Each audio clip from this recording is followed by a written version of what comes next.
Hello, hello,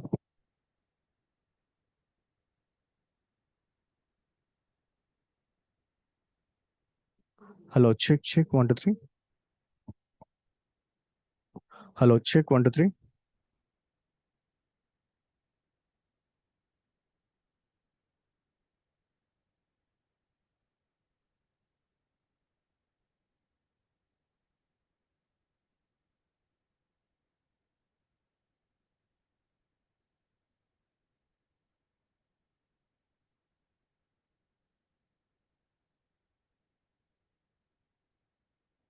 Hello, check. One, two, three. Check, check.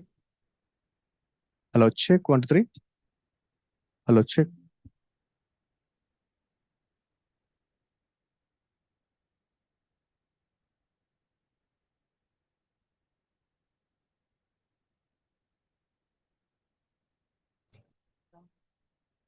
Hello, check, check. Srikant. Hello, check. Srikant.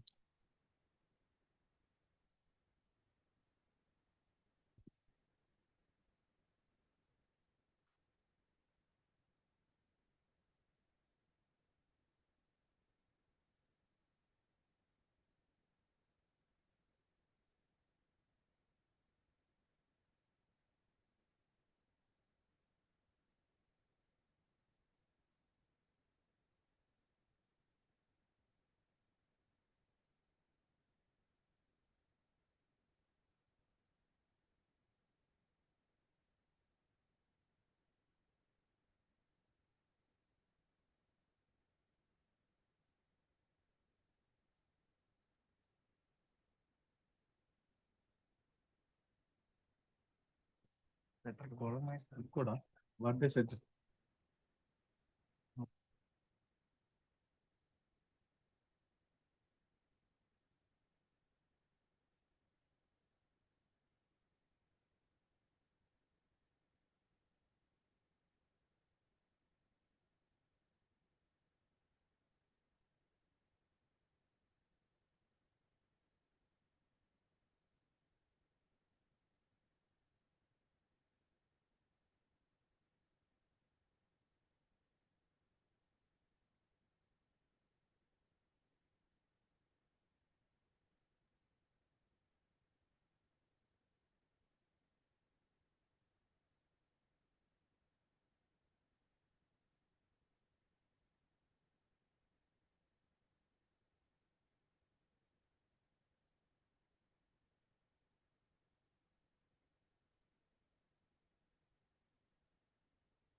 Hello, hello, 1, 2, 3, hello, hello, hello.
Hello, check, check. Hello, check, 1, 2, 3. Hello, check, check.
Good morning, everyone.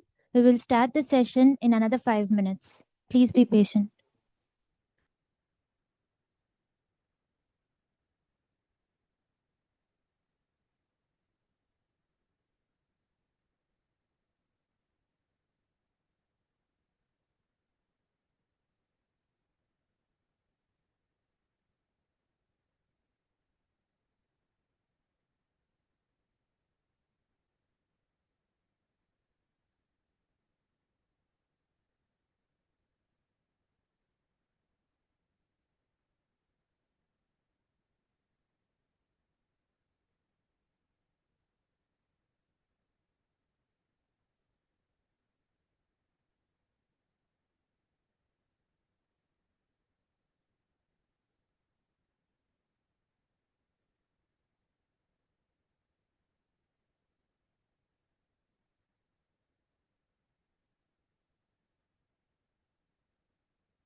Good morning, everyone.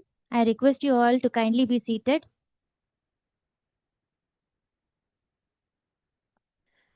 Good morning, everyone, and a very warm welcome to the inaugural session of the Third International Conference on Construction Materials and Structures, Synergy of Materials and Structures 2025, here at the esteemed IIT Tirupati. Nestled in the lap of the sacred Seven Hills, Tirupati is often known as the gateway to the divine, a truly fitting location for such brilliant minds to convene. We are genuinely honored to have such an inspiring gathering of academicians, researchers, and professionals joining us today. To commence this auspicious occasion, let us seek divine blessings. May I now request everyone to please rise as we begin with a short prayer.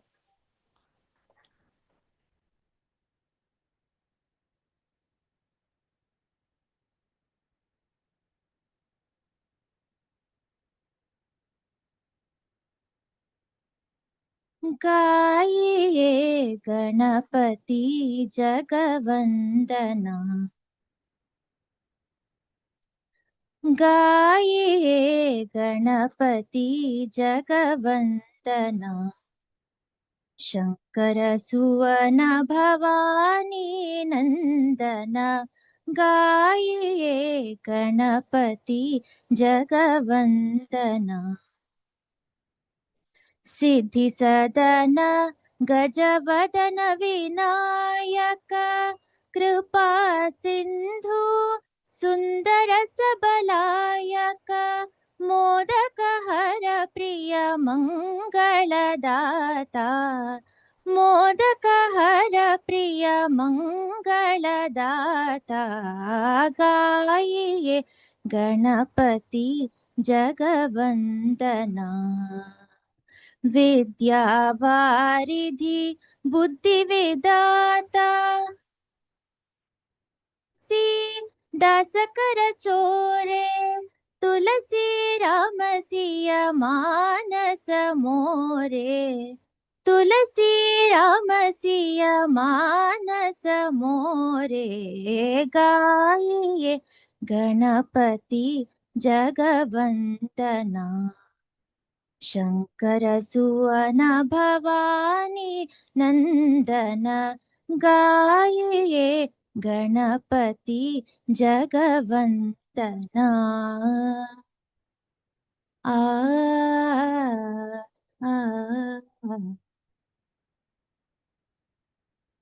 Thank you.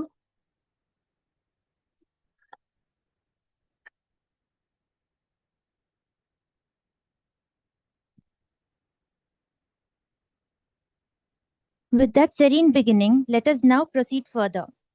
I request the dignitaries, Professor Satyanarayana, Professor Kodor, and Professor Novak, to kindly join the dais. I kindly request Professor Jain and Dr. Bijli to accompany the dignitaries.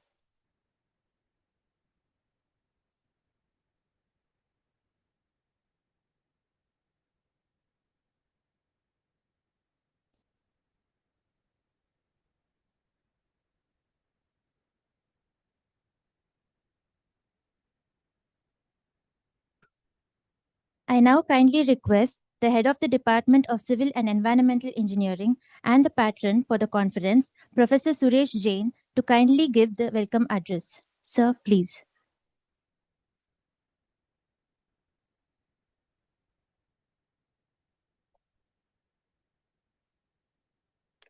Good morning, everyone. I'm audible, right? So, distinguished guests, esteemed plenary speakers, keynote speakers, session chairs, respected colleagues, valued industry partners, dedicated researchers, and all delegates. It is with immense pleasure and a profound sense of honor that I extend a most cordial welcome to each and every one of you to the third International Conference on Construction Materials and Structures, Iccms 2025.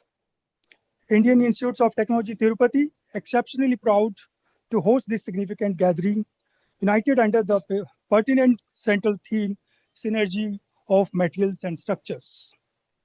Over the forthcoming 3 days, from 3rd to 5th July, we are privileged to embark upon a journey of insightful discussions, innovative technical sessions, vibrant knowledge exchange.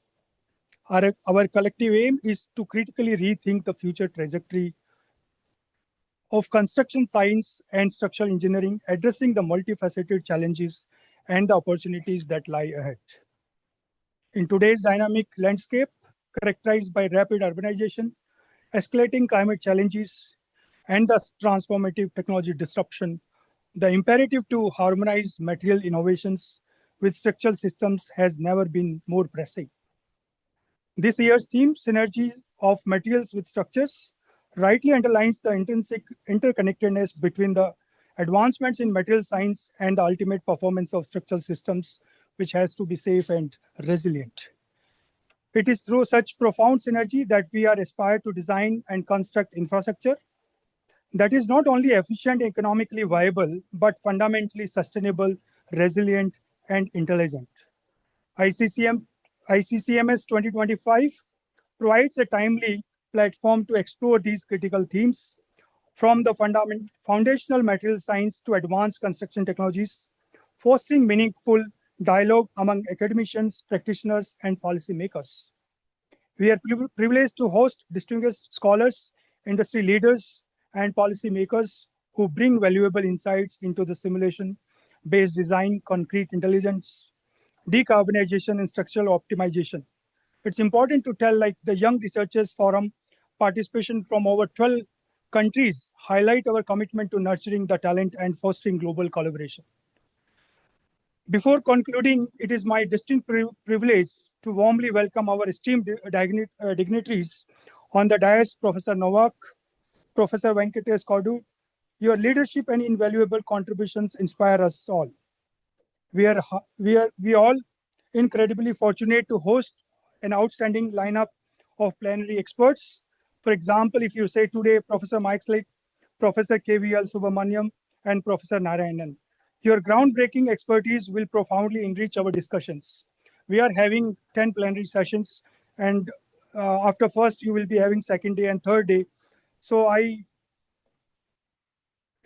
also welcome all my plenary experts in the day 2 and day 3 for gracing the occasion.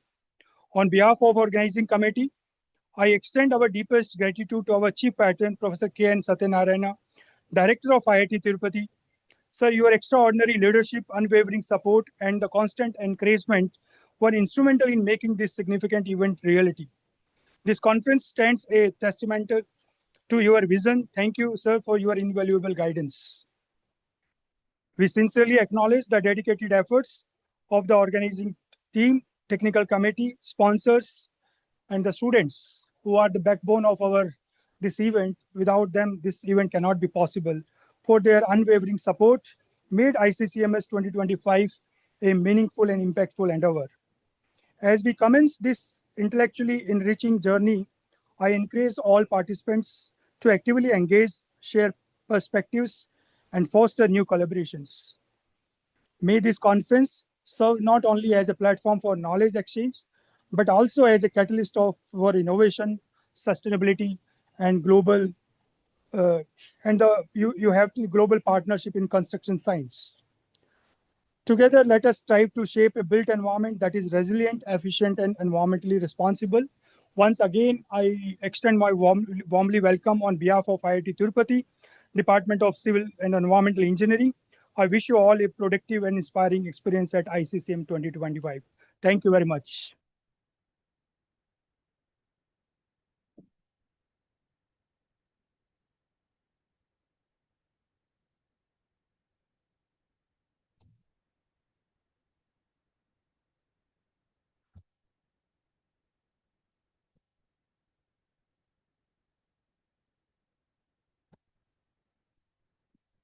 Thank you, sir.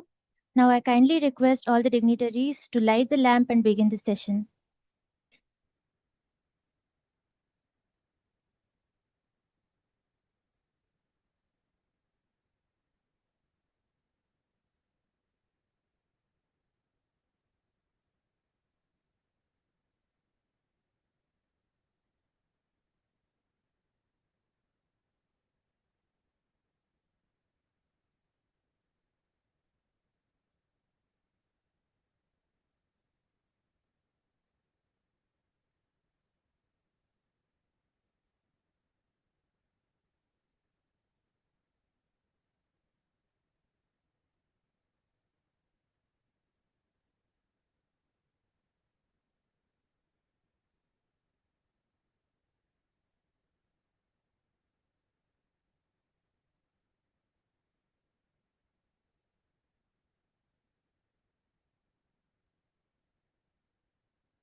Thank you.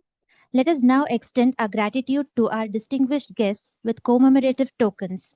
To begin, I invite Dr. Bijli to kindly present a token of appreciation to our director, Professor K.N. Satyanarayana, as a gesture of gratitude for his presence and support.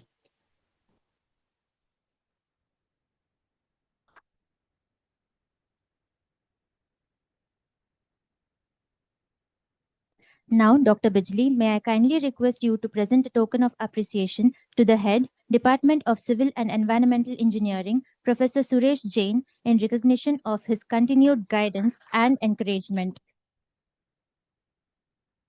May I request Dr. Bijli to honor Professor Venkatesh Kodor with a token of appreciation.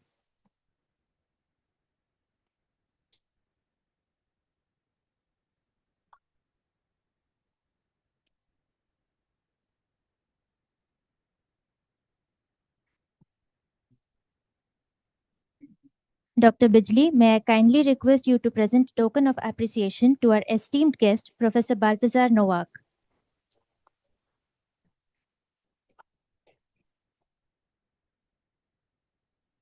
Finally, I request our head of the department, Professor Suresh Jain, to kindly present a token of appreciation to Dr. Bijli in recognition of her remarkable efforts and dedication, which have been instrumental in making this conference a success.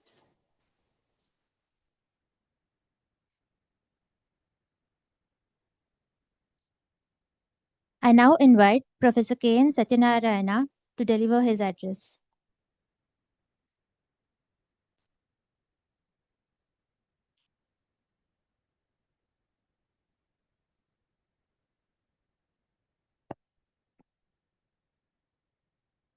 Good morning, everyone. The dignitaries on the stage, Professor Balthazar Novak, Professor Venkatesh Kodor, my colleagues, Professor Suresh Jain and Bijli, and various other delegates from different parts of the world, my colleagues and students. Welcome to all the delegates for this conference. This is the biggest conference we have hosted on campus with about 500 plus delegates participating. But so for the information of people who are visiting our institute for the first time or been here also earlier, the IIT system has been growing. Starting from the first 5 institutes, now we are 23 IITs. And we are, the IIT Tirupati was part of the 3rd generation IITs, as we call them, which started in 2015 and 16. So our institute started functioning from a temporary campus about 20 kilometers from here, closer to Tirupati town, in 2015. Now, typically, when these new IITs have started in most places, they start with a small soft launch with a few branches and a few students, about 120 students. And most of them have started with 3 branches with 40 students each. And typically, it's the computer science, it's the electrical engineering department, and maybe the mechanical engineering department, right? But when these IITs started in 2015, and one of the older IITs mentors has been mentoring the newer IITs. For example, in the 2nd generation IITs, IIT Madras mentored IIT Hyderabad, and then in the 3rd generation, IIT Palakkad and IIT Tirupati. The mentor director, IIT Madras was the mentor institute, and the mentor director, Professor Bhaskar Ramurthy, said, no, we will have to start with civil engineering, given the country's need and so on, also, in addition to the other branches. So we started with 4 branches of 30 students each, both at Palakkad. Everyone thinks civil engineering is, we started civil engineering unlike all other institutes early on, because I had come here as a professor in charge to start it on behalf of the IIT Madras. And since I'm a civil engineer, that I pushed civil engineering early on, but I have to give the credit to Professor Bhaskar Ramurthy, the mentor director from IIT Madras, for doing that. And of course, obviously, I supported strongly. So the point I'm trying to make is our institute, while most colleges, especially in the private colleges in India, are shutting down civil engineering departments because they're not getting students to join, shutting down mechanical engineering departments, core engineering departments, as they call.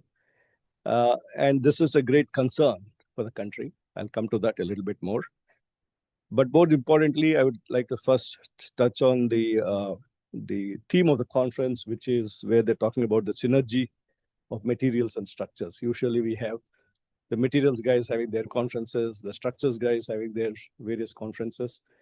And today, when I was walking along with Professor Novak, we were talking that, you know, without a need for a structure, why do material research? But once you decide to build a structure, without the materials, you can't build a structure, right? So it's a continuum that needs to be tightly integrated. Both of them are not independent of each other, and bringing them on a common platform, people from both the areas. And we know how departments are also structured across various institutions, and they divide themselves into, especially in civil engineering, we have such a diverse area, starting from transportation to environmental to water resources, to structures, to geotechnical, and then construction, and then materials. And where is the materials positioned?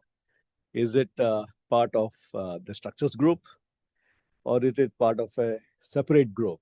Like me being from IIT Madras, early on, the materials group got out of the umbrella of the structures group and grew fast. I was also making the point that very often the materials group doesn't grow very strongly when it's completely under the umbrella of the structures group. But the point is that we need to work very closely, and they're not independent of each other. I'm very glad that this is being brought on a common platform. But since I've been given just 10 minutes, but this is my common theme that everywhere I go, I've been talking about. And since I have the civil engineers here, if I'm worried about what's happening, is from a country's perspective and from the institution's perspective, is that we are not getting good students to join civil engineering, right? That's a big challenge all of us have. And I know colleges where as I told, many of them are shutting down civil engineering.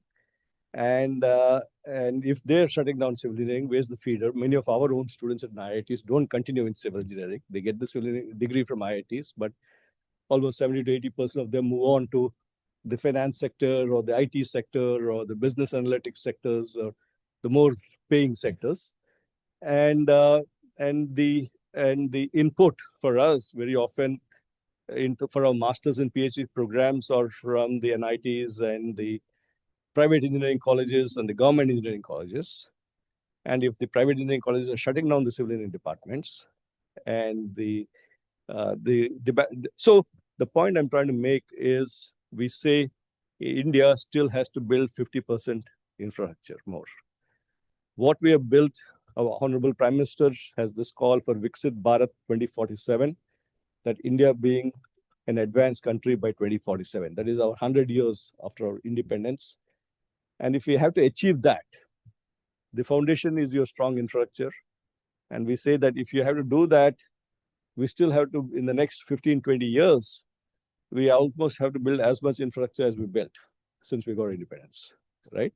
Whether it's the roads, ports, water, wastewater, housing, commercial, power infrastructure, communication infrastructure. If you take all this, there's a huge investment that is required to do this. But on the other hand, civil engineering is the last branch to be chosen. After all other branches chosen, the students then choose civil engineering. And then many of the places I've visited, well-known private engineering colleges, where in a section, they have only one section civil. They used to have 3-4. They brought it down to one, and only one student joined in 2023. Only one student joined, and they gave 50% concession on fee. So there's a big image makeover that is required from this sector for people to attract good people. And there is also a challenge the industry is not able to pay. When I look at from our placement section, what is the salary that is being offered when a student graduates with a civil engineering degree compared to a student who graduates with a computer science degree? It's 3 times to 4 times they get more. So I don't blame the kids. I also say the industry also needs to step up to attract good students, create, nurture good internships, to bring them in, get them excited being in this field, excitement of building structures, excitement of building facilities. That excitement we need to create, right? And also the way we teach civil engineering is changing drastically. You cannot say that when I studied, I did 2 structural analysis courses, I did 2 concrete design courses, I did 2 steel design courses, I did 2 survey courses. Number of credits are being brought down, but at the same time, we have the infusion of data science, AI, which is starting to influence how we're going to be doing our designs, how we're going to be executing our projects, and so on. So the rapid change is happening from this perspective. How do we bring this together? Now, I think this is a challenge all of us are grappling with. And if we don't act fast, and the rate of change is so fast, whether it is bringing in a lot more IoT-based solutions. For example, when we have structures, how do we monitor their performance? Any facility, how do we monitor its performance? How do you communicate the data that is by putting sensors and data capturing techniques, image processing, and so on? And then how do you transmit it using communication technologies? How do you analyze this using analytics, right? And there you come into AI, ML, to routines on how to take actions, right?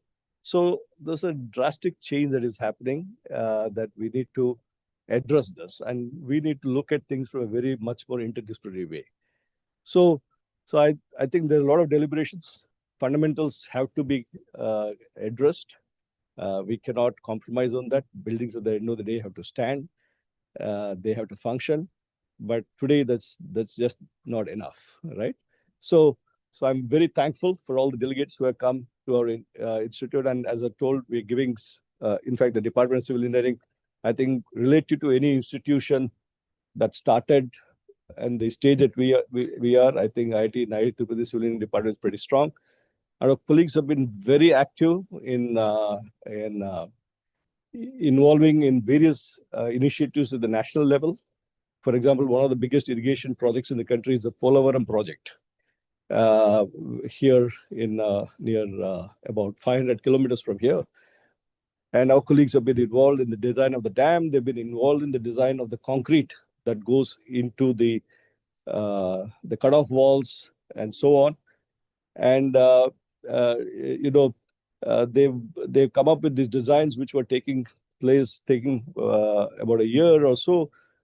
My colleague Rahul and Janik Ramaya, they've got it done in 3 months, and with the international delegation group had accepted their solution compared to what some leading consulting companies were giving. So we are involved in many such projects. For example, Professor Suresh Jain is involved who specializes in air quality. He's doing air quality approach studies for various cities in the country. We are bringing in, and also the colleagues in civil engineering department have been very active in bringing sponsored research projects. We have 2 large facilities coming up, the national facility and rapid prototyping of pavement surfaces.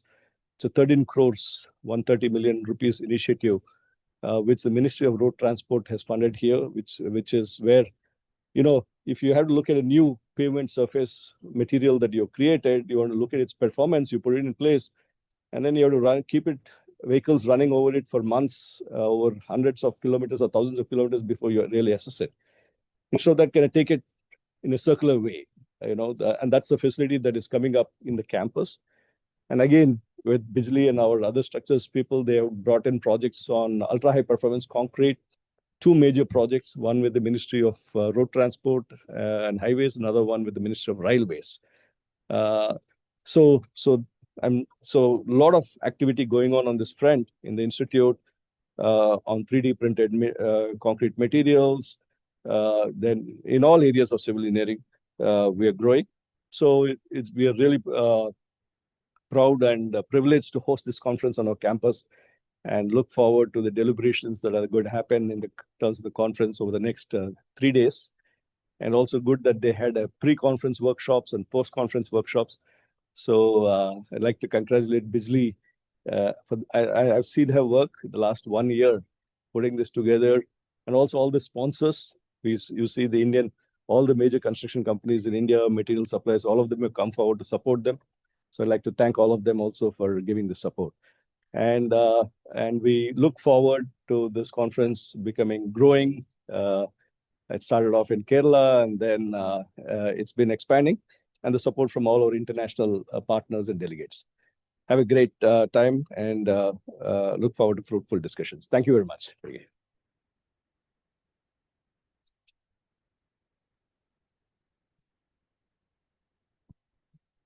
Thank you, Professor Satyanarayana, for your kind words. We now look forward to hearing from our esteemed guests. We have our first guest address by Professor Venkatesh Kodor. Professor Kodor is a University Distinguished Professor at Michigan State University and a leading authority in structural fire engineering. His groundbreaking research into the behavior of materials and structures under fire conditions has made a significant impact on fire safety standards and infrastructure worldwide. In recognition of his exceptional contributions, Professor Kodor has been elected Fellow of 7 prestigious academies and societies, including the Royal Society of Canada, Canadian Academy of Engineering, American Society of Civil Engineers, and Indian National Academy of Engineering. May I kindly request Professor Kodor to deliver his address.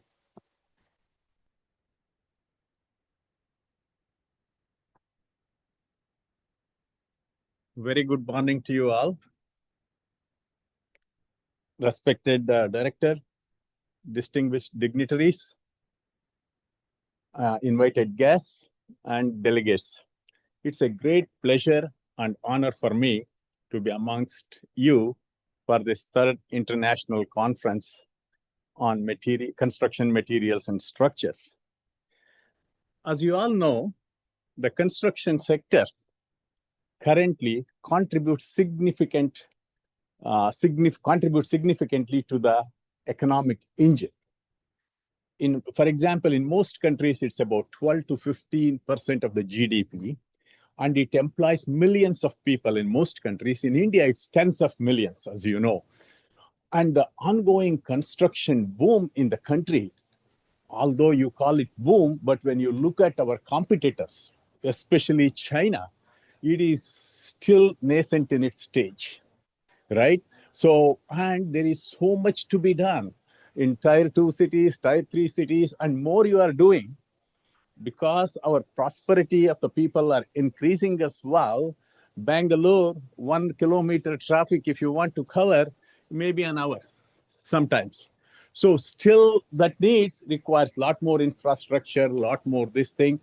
So construction sector plays a key role, not only for the economy, but also for the well-being of the people, citizens, and safety and security of the country as well. Now, to address this, over the last 3 decades or so, construction industry is undergoing significant transformation. It's not only in India, but around the world, even from African countries to US, China, India, everywhere. Basically, the serious problems we are facing today relates to sustainability, performance, right? Resource depletion. In Singapore, you don't get sand. For example, Vietnam banned sand, so Singapore cannot get sand. So how do you build, I think, So all these problems around the world, both political climate as well as socio-economic problems, have a significant impact on the way the construction sector is emerging. And added to this, we have carbon issue as well, which construction sector itself contributes nearly 1/3 of the carbon. You cannot change global warming without looking into how we are building, maintaining, as well as how we are using these buildings for energy, right, and other things. So all these things are added to this. Both man-made disasters and natural disasters are ever increasing, whether you call it wildfires, whether you are talking about tornadoes in the US, for example. All these weather patterns are changing. What it is making is it's making our structures much more vulnerable, right?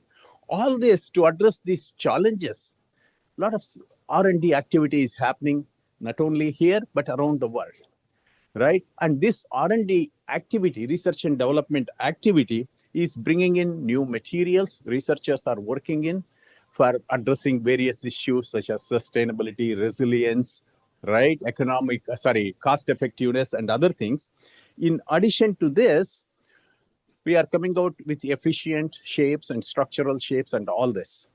Now, although this is happening, still when you look at it, the research is happening, it is not being practiced to a major extent because there's the limitations in the current choral provisions, which are still reflecting of 70s, 80s, or 60s in many sectors or many aspects of the building design or structural design. The reason for this is basically it is not being transformed. Like Google, your iPhone, every 3 months, they want to take $1,000 for you from a new iPhone. But in construction sector, if you develop some new technology, it takes decades to put it into. I'm in a lot of codes and standards, both worldwide and US. It is impossible, right? So that means we are not achieving the intended final goal. So many of the codal provisions today, as I said, are reflecting from 60s and 70s, which doesn't apply to modern materials, modern structures, modern lifestyle, and modern practices. So in order to change this, right, what we need is events like this. So in this context, this conference is providing an ideal platform. And I'm very amazed to see so many people on the first day at 9:30, at 10 o'clock, that too in Tirupati, because many people who are coming in, in these traffic jams and stuff from other cities and stuff, airport delays. I'm amazed at the audience here, right? So this is providing an ideal platform to discuss latest research and development activities needed for improving our materials as well as structures and what can be done to bring this into the field, right? Both from codes and standards point of view as well as the implementation. So over the next 3 days here, nearly 200 papers will be presented in various sessions. So I call upon all of you to utilize the opportunity to critically discuss the results and offer feedback to the authors or to the others to provide how they can improve whatever their presentations are, or findings are, and to implement how that can be implemented. Think about it. Right? Also, please interact. There are audience from not only India, but abroad as well, and top institutions in India, right? So mingle and talk to your colleagues who are attending here to learn about more research and technology, as well as to make collaborations for further interacting, because as the director pointed out, it's all interdisciplinary. We are not leaving either in both structural area or material area or concrete area. So you need different disciplines. It's really interdisciplinary. Finally, I congratulate IIT Tirupati, the organizing committee, especially Professor Bijli and her team, has put up an excellent show, tremendous show, right? And in bringing various experts from not only India, from overseas as well. Last but not the least, I am amazed at the pace at which this beautiful IIT Tirupati campus has come out. And I am sure it's the blessings of Lord Venkateshwara was bestowed on this at the start of this thing itself. And within a short span of time, I've been to a number of IITs and NITs here. It has come out very nicely, both from the faculty recruitment and the students' point of view, as well as from the infrastructure. So it requires really a strong leadership, as well as faculty collaborations, right, across the institute to bring this level. It's not easy to set up an institute and bring it in, in such a short notice. So I really congratulate the team here to making this institution as one of the renowned institutions, not only in India, but in the entire world.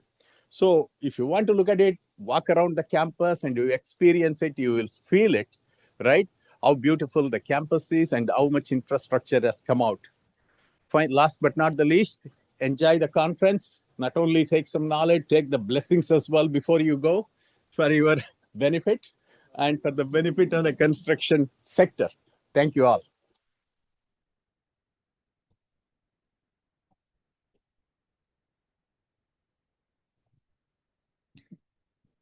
Thank you, Professor Kodor. Now we have Professor Balthazar Novak with us. Professor Novak is the Deputy Director of the Institute for Lightweight Structures and Conceptual Design at the University of Stuttgart and a leading authority in structural and civil engineering. His pioneering research on pre-stressed concrete, seismic loading, and composite bridge structures has advanced European design standards and infrastructure resilience globally. May I kindly invite Professor Novak to deliver the address.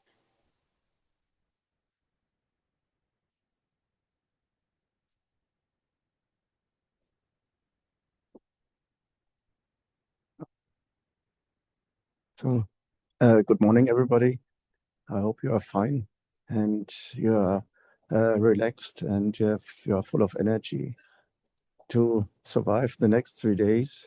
I think it will become a very challenging, conference because we have a lot of topics. But I would like to start with the two speeches before. They have covered so much. So usually I could say hi and bye, but I will continue and construction materials and structures. The title says it all. That means there's no possibility and we should not separate materials and structures. Structures without materials are not possible. If no structures will be built, there's no need to develop new materials. That means we have a good a synergy between materials and structures, and the material experts have to understand the structural engineers, and the structural engineers have to understand the material experts. And both have different languages. Material experts often think in reality, and the structural engineers, they're thinking in moments, statical system, in tensors. But just with tensors, you're not able to erect a structure. And just with rheology, you're also not able to erect a structure. So both have to work together. And I would say not synergy of material and structure. I would say materials live in harmony with the structure. Because if you choose the wrong material for the structure, then there's no harmony between material and structure. And materials have weak properties, have strong properties, and the same happens with the structures. That means you have to avoid the weakness of the material properties at different locations where it is of disadvantage. And you also have to think of, okay, how can I make the structure in a way that the material can be used in an efficient way? For example, if you look to concrete, you have a very low and very uncertain tensile strength. So we try to avoid to activate and to use the tensile strength directly. Indirectly, we use it because for shear, we need it. For bond, we need it. This is essential. Only without tensile strength, no bond is possible. But usually we don't like to consider the tensile strength directly. This is one example. And also in case of, for example, in case of structures, for example, when we look to steel, we have to be careful because of stability. If we make it too slender, then we have stability challenge. It makes sense not to use steel, but other materials to avoid the stability problem. And those are just two examples to show how the different disciplines, they are not different disciplines, they are maybe different areas of one common discipline, are participating in structures and in materials. And now we have a new challenge with the development of the robotics and 3D printing. We have totally different requirements. 3D printing, for me, is not replacing our traditional construction methods. It is one more flower in our basket, and we have to take care that this new flower will grow and will take their position in our construction and structural engineering area. This is very important. And maybe finally, I would attract you all, the next 3 days, the stage is yours, and we have different lectures about materials, innovative structures, and so on. And I would like to convince you, the material experts, please attend to the lectures of the structural engineering part, and the other way around, because you have to be able and you have to learn to understand different language. Otherwise, you are not able to communicate, to work efficient, and to find the right solution, which at the end will lead maybe also a contribution to a more sustainable construction. Thank you very much.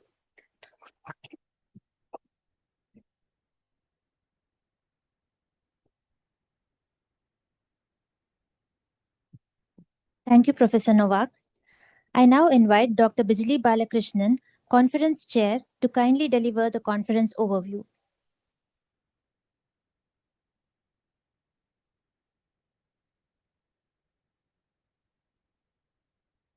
Morning all. Good morning to all distinguished guests, eminent speakers, delegates, and colleagues. It is both an honor and a privilege to present an overview of Third International Conference on Construction Materials and Structures. The inception of this esteemed conference series dates back to 2021, when the inaugural edition was hosted by NIT Calicut under the leadership of Dr. Blesen Skaria. This year's conference is being jointly organized by IIT Tirupati, Virginia Tech University, Queen's University, Monash University, IIT Bombay, and NIT Calicut. We are privileged to have with us today Dr. Alexander Brandt, Dr. Sri Nanukutan, Dr. Sudarshan Raman, Dr. Najib Sharif, and Dr. Jayachandran, whose presence and contribution have significantly enriched this initiative. The central theme of ICCMS 2025 is the synergy of materials and structures, a timely and powerful concept that reflects the evolving priorities of the global construction and infrastructure community. In today's context, the demand of infrastructure that is structurally safe, functionally efficient, sustainable, and environmentally responsive has significantly intensified. Addressing this demand requires a fundamental rethinking of how materials and structures interact, not in isolation, but as an integrated system. The conference theme underscores this need for convergence, bringing into focusing the critical alignment between material innovation and structural performance. The conference features thematic sections spanning a broad spectrum from high-performance concrete and fiber-reinforced concrete to performance-based design, durability-driven framework, adaptive structural system, and digital fabrication techniques. In response to the growing global focus on sustainability, ICCMS 2025 also address emerging priorities such as carbon neutral construction, recycling of industrial byproducts, and climate resilient design strategies. As government and industries across the world commit to a net zero goal, material research, design practices, and construction methodologies are undergoing a fundamental transformation. Through this theme and platform, ICCMS 2025 aims to support this transition by fostering dialogues and disseminating cutting-edge research and encouraging cross-sector collaboration.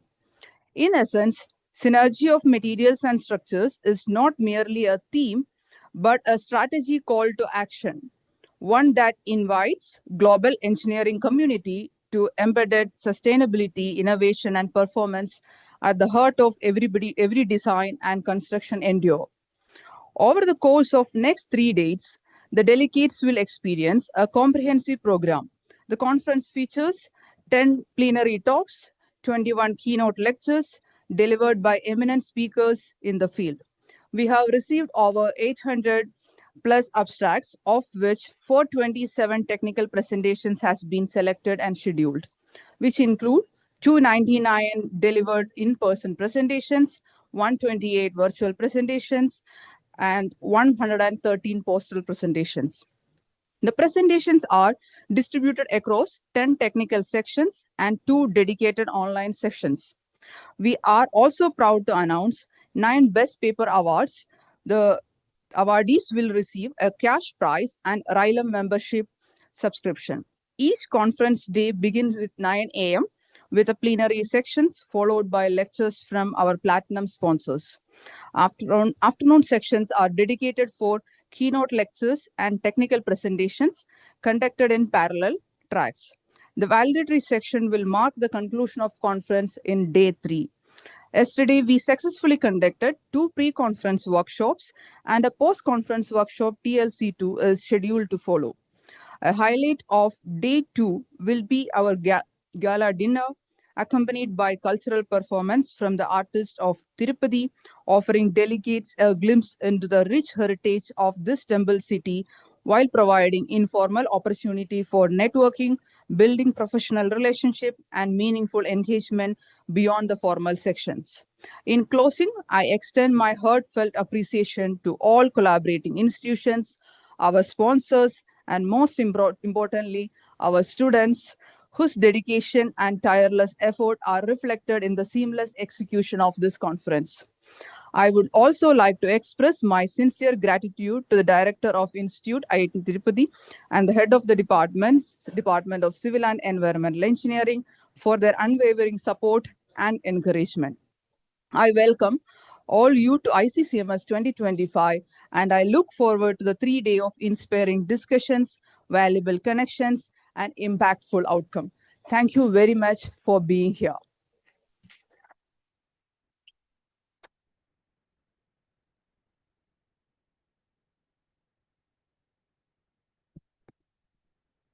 Thank you, ma'am. I now request all the dignitaries to join the audience as we proceed for the plenary sessions.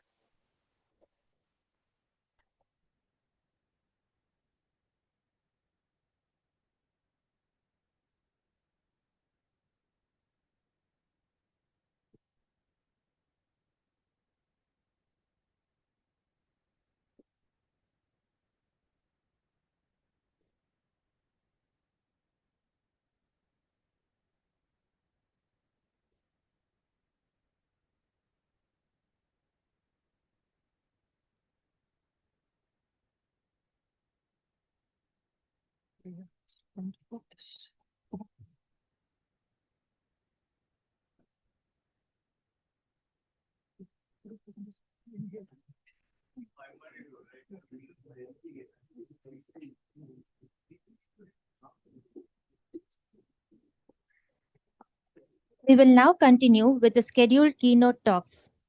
We have 3 plenary talks scheduled today. Please note that the plenary sessions are for 30 minutes, followed by 10 minutes of interaction. I invite our plenary chair, Professor Venkatesh Kodor, to lead us through the upcoming plenary talks.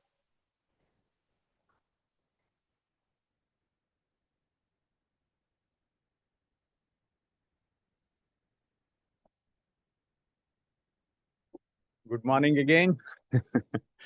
So our first plenary talk is going to be from Professor Mike Schleich.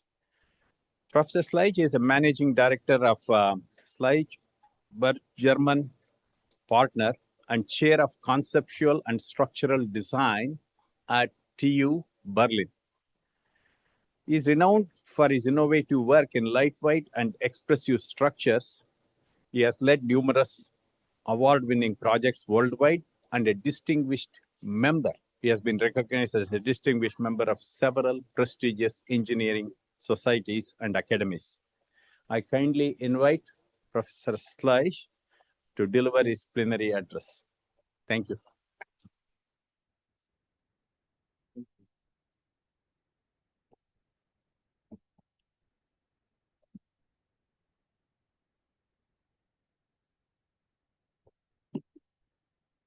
is this?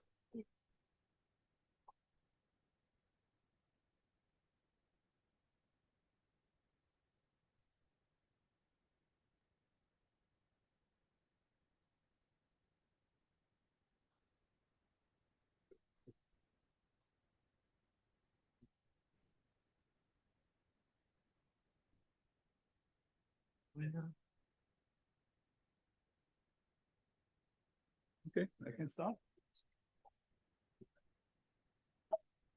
Well, ladies and gentlemen, so many people, welcome to you all.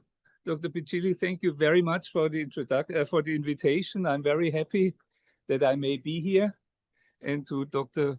Professor Kodor for the introduction. I think the dignitaries with their introduction, little speeches, they gave a very good feeling.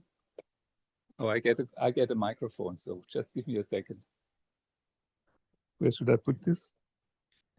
I think the dignitaries told us very well the context of this conference and how important it is to not only think of materials, not only think of structures, but think it all together. Yes, we have to have specialists, but in the end, we have to have this symbiosis and work together. My talk is perhaps a bit about the reality of this, how this ends up in the world of bridges. I want to tell you a bit about bridges, and I called it the responsible use of material, because in reality, let's face it, what we do as civil and structural engineers is big. We do big stuff that is expensive and that lasts for a long time. So there is a big responsibility, and that starts with the choice of material.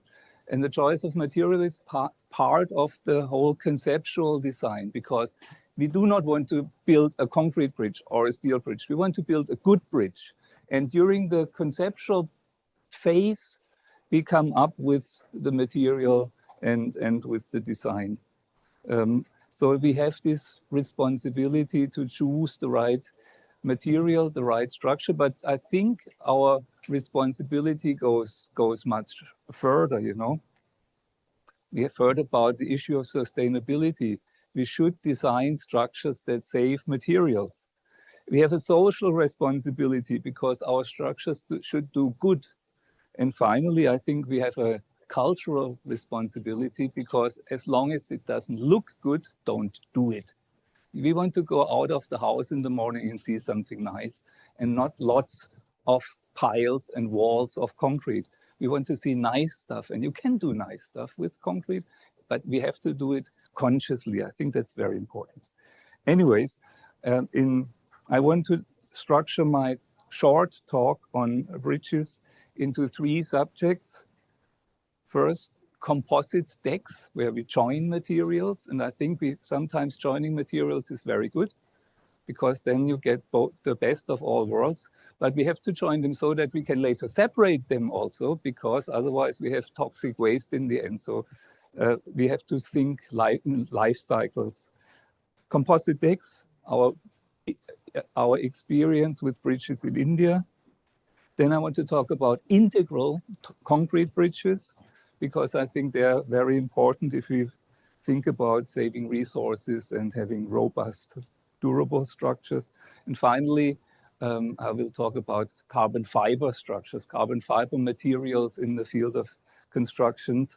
And I do this in a way, as we say in Germany, I'm dancing on 2 weddings, because I'm working in an engineering office and at the same time as professor at the Berlin University. So I start with our office, Schleich Bergermann it's called, and these are Mr. Schleich, my father, and Rudolf Bergermann, his partner, and they have founded the office 40 years ago, and for the last 40 years we have worked in the field of designing bridges, roofs, lightweight structures. And I just quickly show you some of the bridges I will not be talking about, but I could just not resist to show you at least one picture, because this is a shell bridge made out of stainless steel. It's a 30-meter bridge with only 20 millimeter thickness. Due to double curvature, you get a lot of stiffness and you can walk straight on the shell. And we have, since the owner of this bridge sells laser cutting machines. We cut out holes so you can see the flow of membrane forces in the shell. So this is one material that was consciously chosen. Sometimes it's not the material of the structure itself, but the material you built in.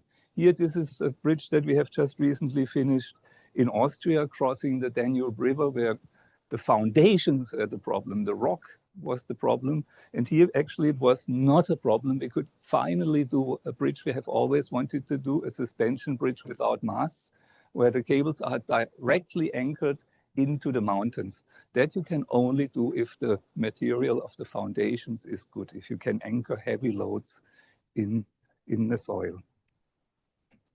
Or this is a design for a beautiful, transparent, lightweight arch bridge in Switzerland.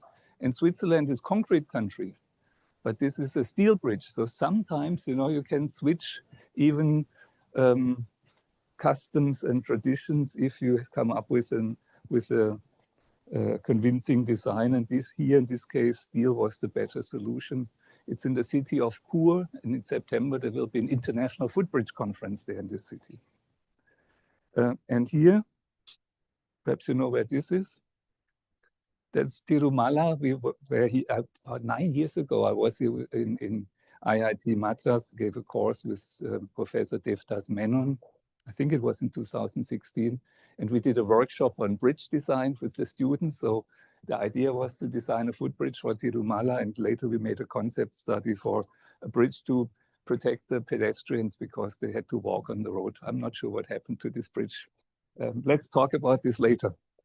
Anyways, just to give you some ideas, but our real route, one of the routes of our office is actually in India. Perhaps you know this bridge. I've been talking about this sometimes.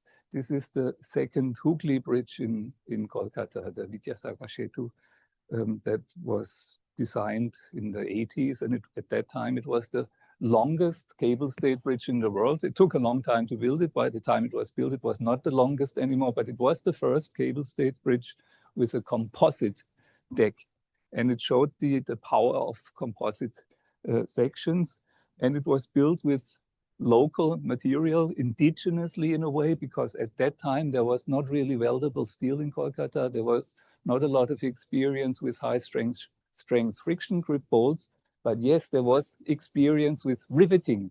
So the entire bridge was built. It's a world record long span composite deck cable stayed bridge and all riveted. So this is possible with local people, local workforce, local material, and local construction methods. Is there a pointer here?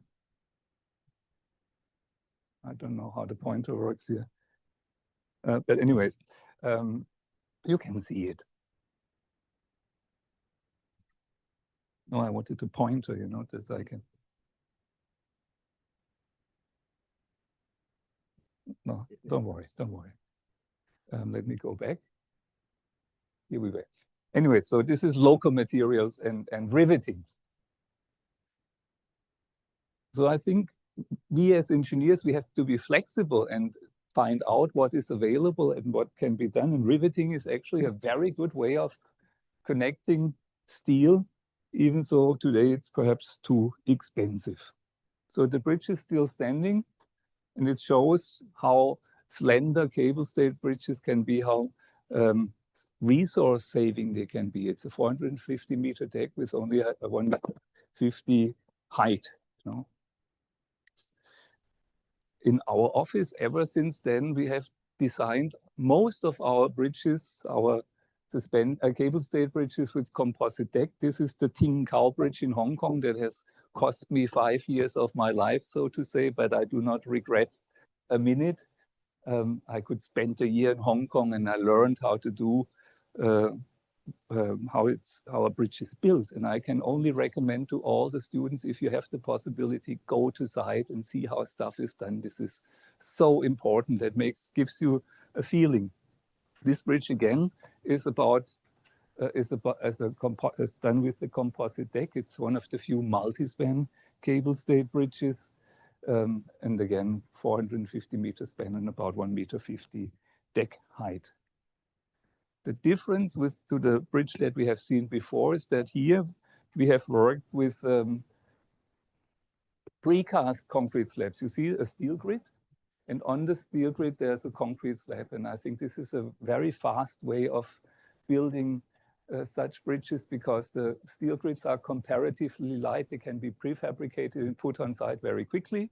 And then you have the sheltering concrete slab that protects the steelwork and takes the horizontal forces very nicely, the horizontal cable forces. But if you work with in situ concrete, these horizontal cable forces on the young concrete cause a lot of creep, and this creep then overloads the steel very easily. So this is why for the next bridge we have chosen prefabricated concrete panels, because they're older, so there's less creep and then less loading on the steel. So this is the example of the Hong Kong bridge, the Tin Cow Bridge. And because it's a multi-span bridge, you can see you have to stabilize the main pylon, and therefore there's these longitudinal stabilizing cables, because the central mast has no backstays, and usually cable stayed bridges do have these backstays and they need them. Then this story continues. We came back to India. Perhaps you know this bridge, the signature bridge in New Delhi, which is a signature bridge because at the time, the chief minister, Mrs. Sheila Dikshit, she wanted an icon. She wanted a signature bridge. And when I hear this word, I get goosebumps, because usually I'm trained to do good bridges, not to do crazy stuff, you know, and signature sounds always a bit like crazy stuff, you know. But this bridge, to a certain extent, is not crazy, because it's leaning back, and the load of the mast that leans back is holding the weight of the deck. So that, yes, makes sense. But and there's a lot of symbolism in it. You know, you have this Namaste sign, and you have the two sides that hold the cable. So it's kind of an opening book, a new chapter for New Delhi. And since we had then, due to this shape, a lot of space here, we said, you know, why not paint it? All headwings of the airplanes are painted. Why not paint the bridge? But then how can I know what, as a German, what fits in there? It was very difficult to find an all-Indian symbol. And after long discussions with Indian friends and colleagues, we thought that the peacock feather is perhaps the best. So what has changed regarding materials? The cheapest steel was from China. So in this case, the steel was ordered from China, while it was all Indian steel in the Calcutta Bridge. For the New Delhi Bridge, the times had become more global, and the steel came from China. I'll just give you one example what that means. If we look at just the connection here where the mast meets the deck, this is a rather big element that needed to be prefabricated, and that means that you have to move 400 tons of steel half around the globe. So this was prefabricated around Shanghai, plates that were welded together, and then you see the little holes bolted to longitudinal and transverse girders. It has to be coated, and they had to bring it from Shanghai all the way to New Delhi. And you see this plate here. This is a 250 millimeter plate. We thought that was not possible. We had designed it with lots of 50 millimeter plates, but the Chinese said, no problem, we can weld 250 millimeter steel plates. So the choice of material has also got to do with the dimension of the materials. What can you actually do? What can you weld? What can you connect? What can you transport? So this is just this little piece here. And the entire bridge was then built together like that. Because think, if you see such a mast, if you see such a pylon, how would you construct it? You know, what's the structural detail behind it? Is this hollow and the outer walls are load-bearing, or is there a structure inside? If you look at the Statue of Liberty, that was actually designed by Eiffel from the Eiffel Tower. The Statue of Liberty is a steel truss, and it's only covered by non-load-bearing steel plates. And here it's the other way around. Here, what you see is load-bearing. No? But this is material decisions and structural decisions. Does the material I have, is it able to carry the loads? And then you see these horizontal lines here or these almost horizontal lines. This is also where individual elements were connected. It's basically a big Lego thing, large elements were bolted together. You see the last one on top. So this is would be the size of one of these elements. So the bridge is standing nicely. It's fulfilling its task as far as traffic goes, but it's a bit strange. You know, why have a 250-meter, one single pylon cable stayed bridge in such an area where there's no water really? No? Because this is basically a 500-meter bridge with if it had two masts. So the initial idea was that all this would be somehow dammed, that there was a lake, a huge lake, and that would become a big park with a lake, you know. So they call it signature bridge, and whenever I'm in New Delhi, I say, yes, it's but the signatures. The signature was the promise to make a park, you know, and you have not really fulfilled your promise yet, because this bridge only makes sense if there's a lake and a big park. So I really hope that one day this bridge will get its lake and make sense really. But it's a nice composite deck, and it really relieves traffic in New Delhi. Not all bridges need to be with composite decks, obviously. And here, this is an example of a all concrete bridge, the multi-span extra dose bridge, the second Vivekananda bridge in Kolkata, designed by Parsons and IBT, together with CES, built by L&T, all these abbreviations.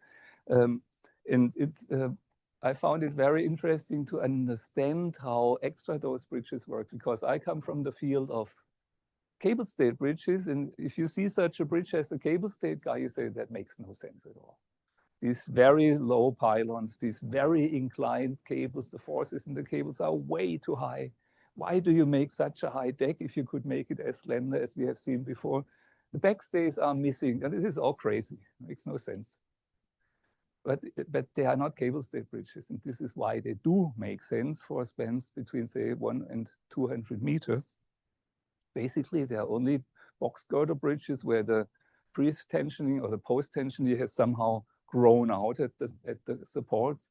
And these, since the cables are very shallow, the masts are very low, they work mainly to carry dead load, also because there's no backstays. The masts are comparatively flexible. And since the deck is very heavy, the deck is basically taking all the live load. So these cables that you see there are mainly for dead load. They're basically nothing but post-tensioning. So the load-bearing behavior is completely different. And since they are mainly for dead load and they do not get stress changes because of, or no big stress changes because of live load, there's less fatigue problems. And if there's less fatigue problems, you can use cheaper steel and cheaper anchorages. And therefore, extra dose bridges are very, very attractive, very economic for smaller spans. So here, concrete does make sense because you have these box girder sections, and you need the box girder section. Why? Because you have a central cable plane. So if there's loads on one side only, you get torsion, and for the torsion, you need the box section, and the box section can nicely be done in concrete. So this is that I learned on site. We were the independent consultants, and I learned so much about extra dose bridges, actually, especially in India with all these well foundations. Well foundations are another very Indian thing. You know, you have these big rivers and the scour and the sand, and that all calls for these well and caisson foundations that you would not use so often in other parts of the world. So the well foundations cannot be seen. They're down here, up to 50 meters. Then you have this concrete pier, and you see the first segment still in steel, again, composite, steel and concrete. And then back there, you see it's all cast with concrete and all monolithic. So this is already an example of an integral bridge without bearings and joints, at least at the piers. And this is one of the segments, D6 segments, D6, because it's 6 lanes. There's all kinds of shear keys to connect the decks, the deck segments. Here you see this hole where the cables are installed. So very typical, and something that you would not build in Germany, for example. In Germany, such bridges are not allowed because in Germany, people say in these joints, there's trouble. We have a lot of de-icing salt in Germany, and the salt water runs into the joints, and then you get corrosion and the pre-stressing. So in Germany, it would be very hard to build such a bridge, while in other parts of the world, you see them all the time. Very strange. And also, you see the stays. You see them in a steel sheathing, in a steel tube. And here the client said, I want to have a rather economic solution, not the expensive international long-lasting ones. I rather do a cheap solution that I can replace, that I must replace every once in a while. So it was bare black strands that were guided through these tubes, through a steel tube in the mast, and then grouted. So imagine, we as independent consultant, we were not happy. We said, look, how does that work? You have these steel pipes, you have these bare naked strands, and then you just grout it. Who guarantees that this works? But we did tests on site. We did a trial, so to say. And you see this here, you know, this is the strands in the tube and all grouted. And then we were convinced there was hardly any void. So we could, through site testings, we could get convinced that all this would work. Extra dose bridges are also something quite Indian. There's a lot of extra dose bridges here in India, while in Germany, there's not so many yet. This was one proposal that we did for a German Autobahn highway, but did not get built. Still, we got all the extra dose guys in the world, the ones that I know at least together. There's Mr. Sankaralingam, whom you perhaps know from L&T. And at YAPSE, we wrote one of these YAPSE books on extra dose bridges.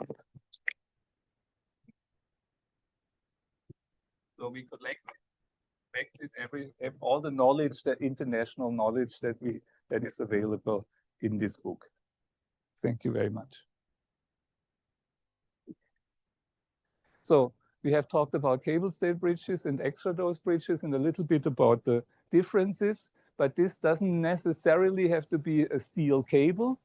It can also be a steel plate. So this is a railway bridge in Stuttgart, Germany, that follows the same principle. You can call it an extra dose bridge, but rather than having expensive cables, it's just heavy steel plates that at the same time form a bit of acoustic protection. And this bridge was just recently finished. It's again a composite deck. You see the tent back there. This is where the deck was prepared, pre-welded, and then it was pushed segment-wise across the river. And you see the longitudinal girders and the cross girders. And then the concrete was cast on top. So even railroad bridges can be done this way. And underneath the deck, you see this hanging footbridge. So at the same time, it is kind of a protective, it's protecting the pedestrians that at the same time cross the river Neckar in Germany.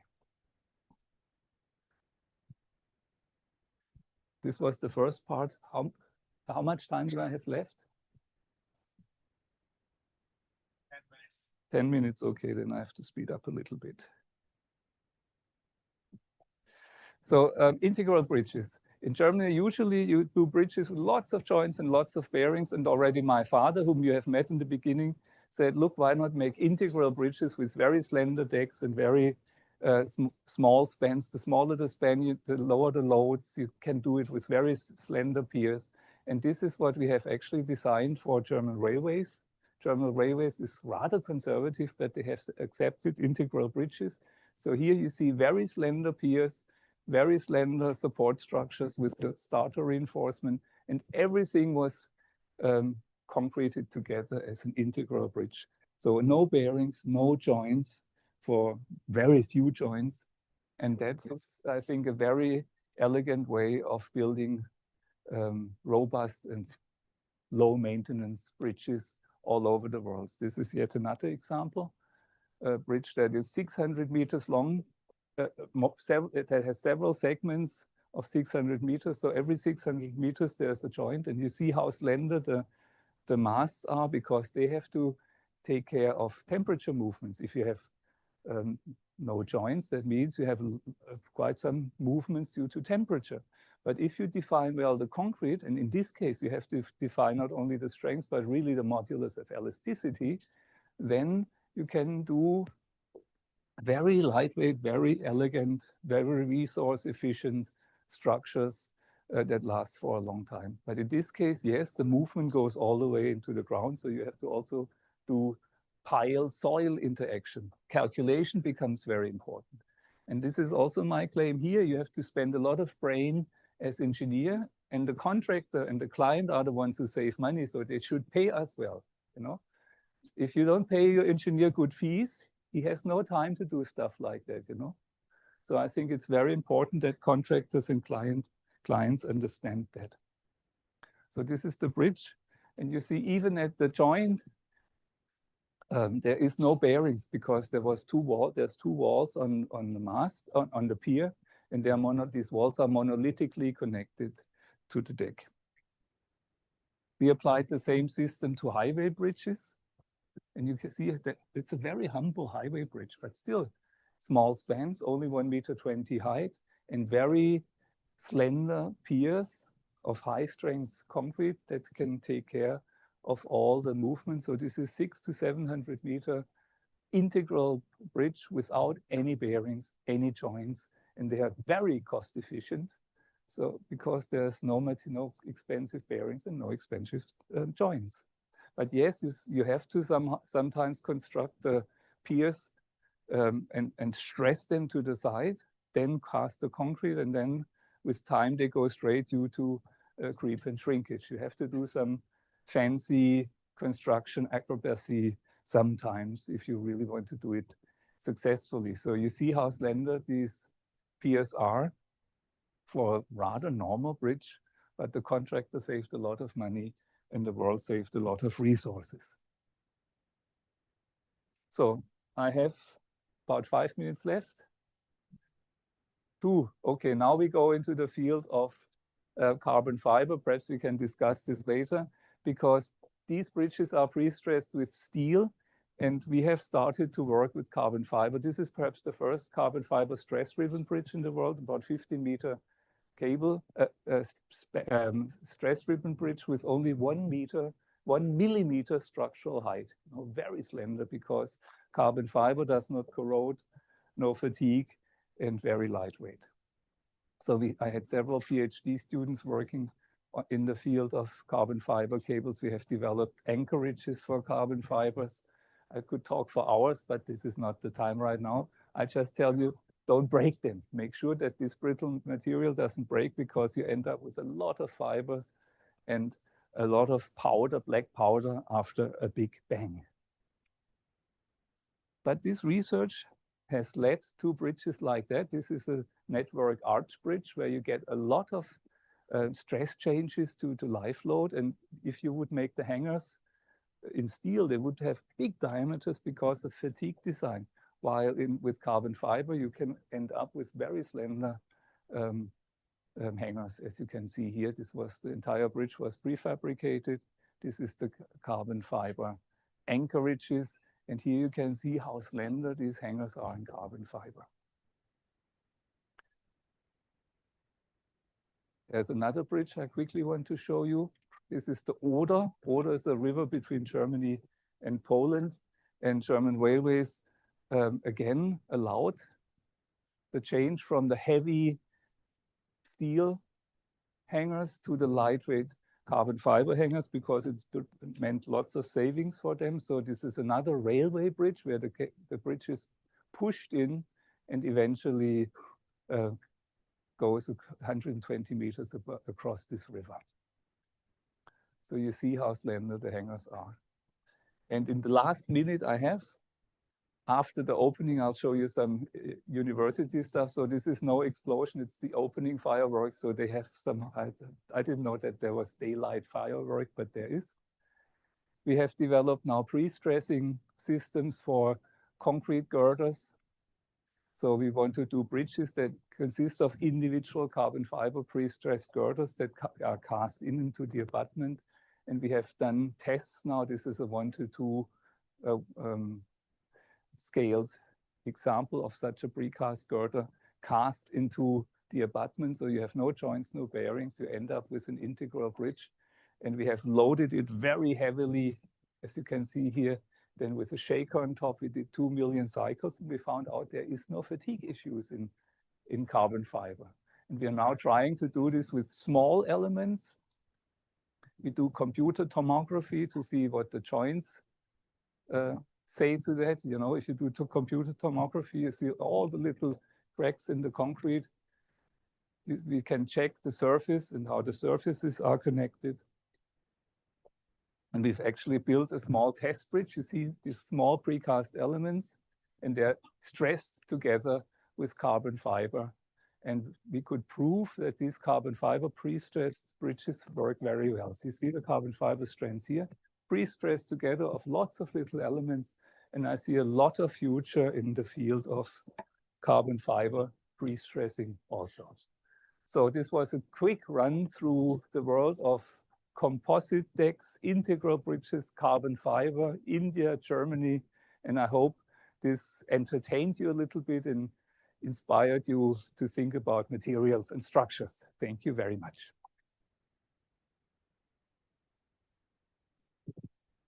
Thank you very much, Professor Schleich. So now is the time for questions. We can take 2-3 questions. So who wants to go first? Yeah, please go ahead. Mic so that everyone can hear you, please. Hello. So good evening. Good morning, sir. Good morning. So my question is that you have just now told about the bridge deck and the piers connection, monolithic connection, and without any bearings. So basically we know that bearing also helps in the seismic effect and also for the expansions. So how you are providing that in this without any bearings? Can I get to know? Thank you. Well, you're talking about seismic effects, right? I think if you have an integral bridge, necessarily it can much better redistribute forces. You know, it's not a single girder that falls down when there's an earthquake. It's not a continuous deck on supports that works only by itself. It's one monolithic structure. So in the case of earthquake, bending moments can be redistributed much better. Not only that, since it's an integral bridge, you know, the section will be much smaller, you know, because the moments, again, it's not a single girder. Since you use less mass, and in earthquake, it's forces mass times acceleration. In lightweight structures, the forces due to earthquake are lower. Yes, you need, in the end, you have to cater for earthquake, but I think in general, integral structures work better in case of earthquake than single girders, say. That's my experience. Okay, next, let's move on. Yeah, please, go ahead. Mic there, please.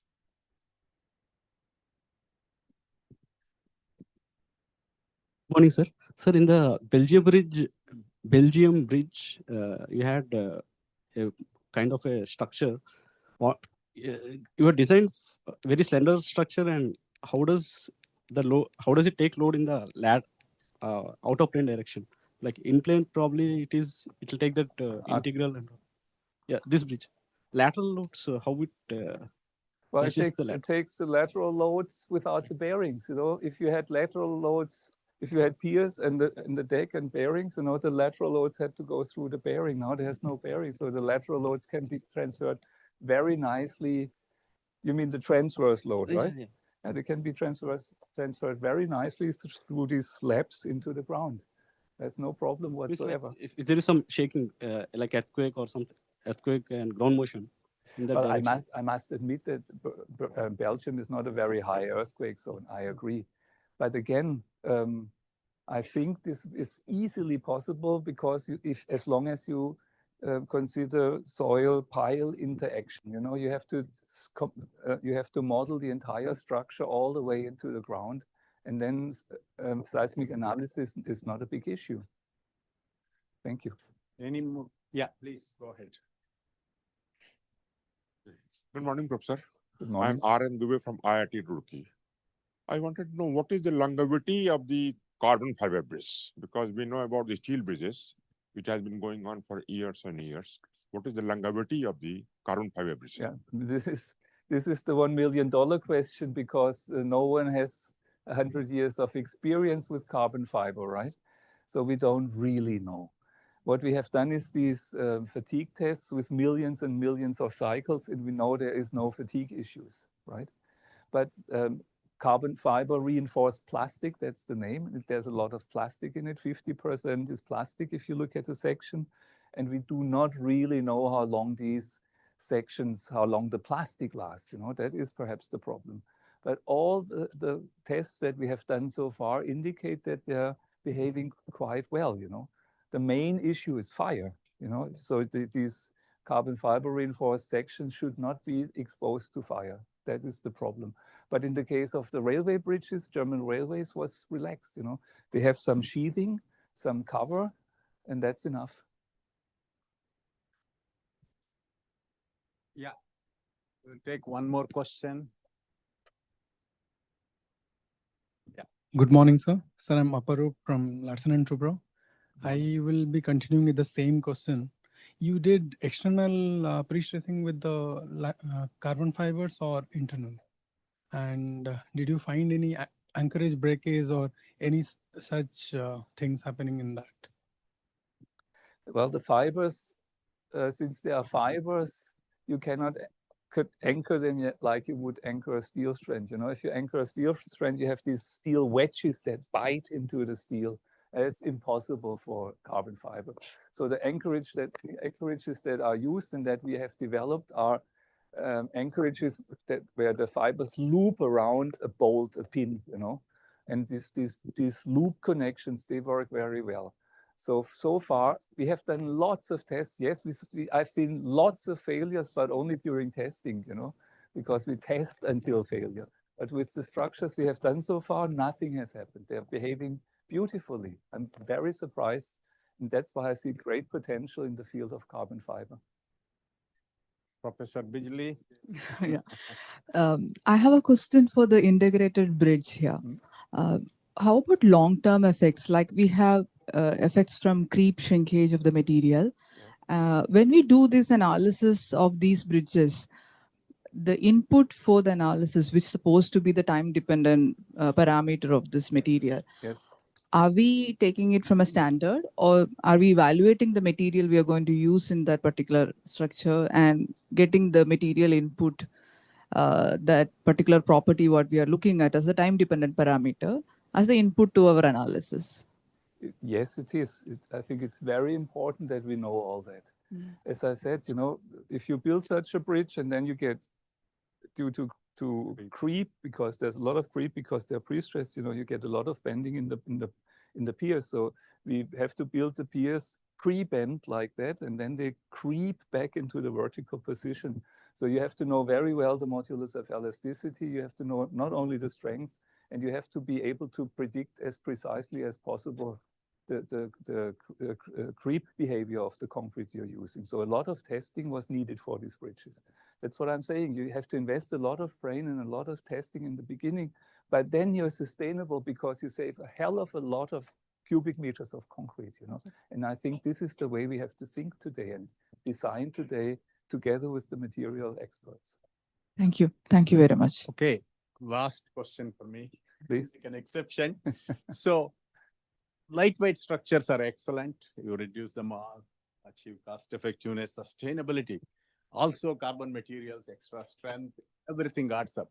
But recently there have been a number of fires on bridges in the United States compared to before. Major fires, yeah, major bridges, like if you know I-95, I-10, you name it. And especially when a diesel tanker, oil tanker hits, or a train carrying a lot of oil goods. So how vulnerable are these bridges? Is it accounted for? Either due to this or even terrorism, for example? I fully understand what you say, and I think we should not overdo it. And lightweight is not always the solution. But since you had a but, I also have a but. But I think that lightweight is not necessarily the only problem with, say, in case of fire, heavy weight is not necessarily the solution to fire issues. Or if you take terrorist or bomb attack, a lightweight structure is very flexible, you know, while a brittle, heavy structure could even fail earlier. As far as like to take Baltimore and ship impact, yes, you have to have good ship impact. Every bridge needs good ship impact, no doubt, you know. But that's not related to the proper structure, because if a tanker hits a deck, no matter what the deck is, the deck will fail. But you're right, you know, lightweight structures are not always the solution. No problem. Thank you very much for the excellent session, first session. Thank you. Thank you.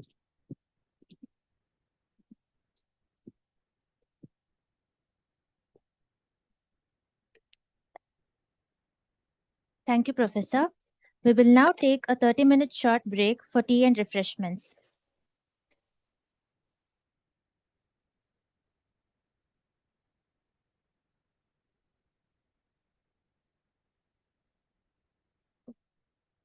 Kindly return to the same classroom for the continuation of plenary talks.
We're going to start the session shortly, so I request you all to kindly be seated.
Welcome back, everyone. I hope you had a refreshing break. We will now resume with our plenary sessions. I now invite our plenary chair, Professor Venkatesh Kodor, to kindly come forward and carry the session ahead.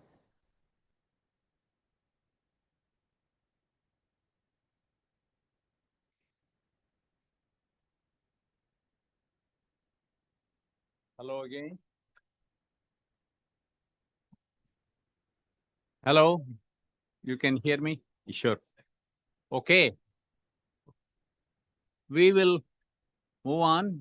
This is the second plenary session. So in this session, we will have two talks by eminent experts. The first one will be given by Professor KVL Subramanyam, who doesn't need any introduction anyways. But I have to do this in order to keep equity. So Professor Subramanyam is a distinguished professor of civil engineering at IIT Hyderabad, specializing in structural engineering, blast mitigation, concrete durability, and 3D printing as well.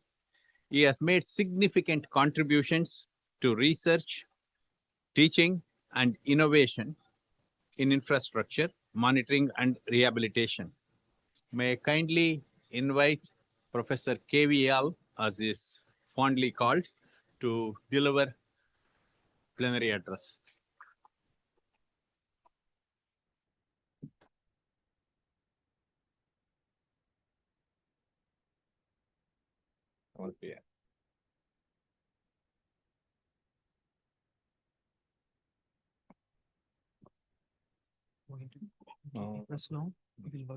Perfect. So thank you, Venkatesh, and thank you to the organizers for calling me here. I know we are the second plenary slot, which I'm sharing with Narayanan. So I want to make sure that he gets enough time, so I'll keep my presentation a little quick. Well, I mean, what I'll be presenting about is form optimization. I'll introduce this concept.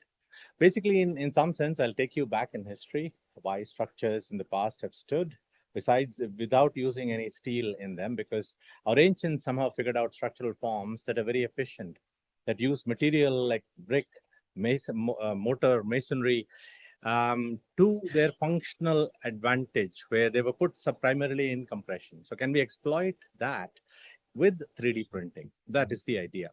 The other thing I wanted to highlight here is exactly the theme of the conference. And that is, this is good, right? Yeah, I'm happy with this. And the theme of the conference is linking material with the technology, with the structure. And oftentimes we see things slip through the gaps when you're trying to bridge these three domains. People who work in material advancement work in their own silo. Often they're not interacting with the structural engineers, and they're not interacting in turn with the technologists or developing the technology. So rarely do you get something where all three can be used. And with this particular technology, if all three of these domains don't advance together, there is going to be no advancement. This will fail as a technology. I think that is mentioned in the inaugural session. So I did want to introduce my team. We, of course, have a big team of researchers. I'm working with a startup company that basically has all the fun. They're the ones developing the technology. And then, of course, I'm working with structural consultants who help me with the structural, integrating whatever we do with the structural concepts. Now, with this, I just want to quickly touch upon what 3D concrete printing is and the niche that we hope to fill with this. First thing is, the current form of construction that we have is slow. And it by itself requires forming. You need to construct shuttering, assemble your shuttering, pour your concrete, and then slowly it takes shape. Now, of course, you can say forming on site is an advantage, but it's also a disadvantage because I'm limited to rectilinear shapes. Now, when you're talking rectilinear shapes, they are not the best shapes possible. They're not the most efficient shapes.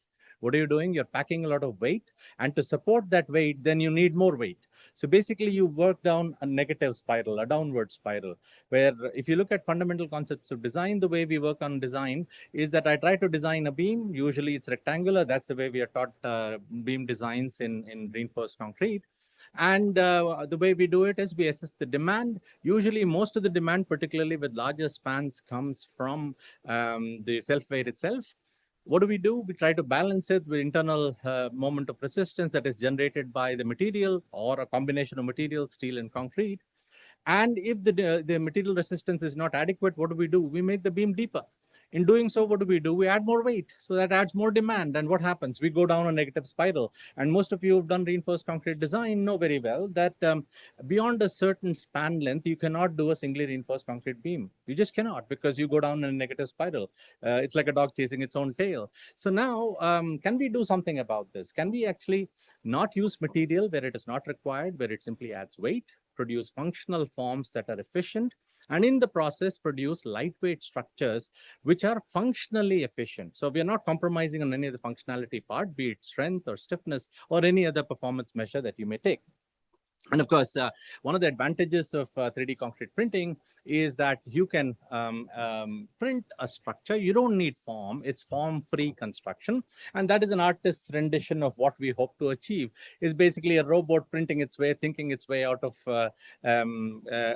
give it a problem, and it's an AI-assisted robot that basically starts at one end and builds a bridge that goes to the other end. Well, that's a far ways away, but the whole point is that we want to use this concept of rapid lean construction using form optimized structures which are possible. Now, if you look at that particular shape that is printed out there, that would be the shape of a bridge that would come out of a process called topology optimization.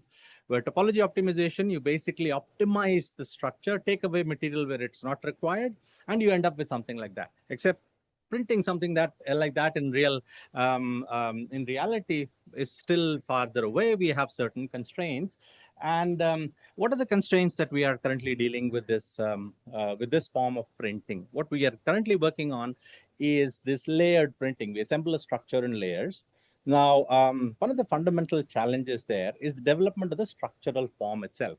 I can develop all the technology that I want, but if these filaments that I'm extruding, if I don't assemble those filaments in a structural form, then I've not basically achieved anything. I can build walls all I want, but those are simply walls. But can I do something by using this structural form that I can develop, which allows me to use the material efficiently? And that is the first challenge that we are going to that we are facing. Integration of reinforcement still remains a very big challenge. The determination of structural performance. In fact, I was presenting on this yesterday, where how do you determine the material property? And I'll show you a little later. There is no unique material property in this layered assembly. When you talk about compressive strength, it varies with the direction.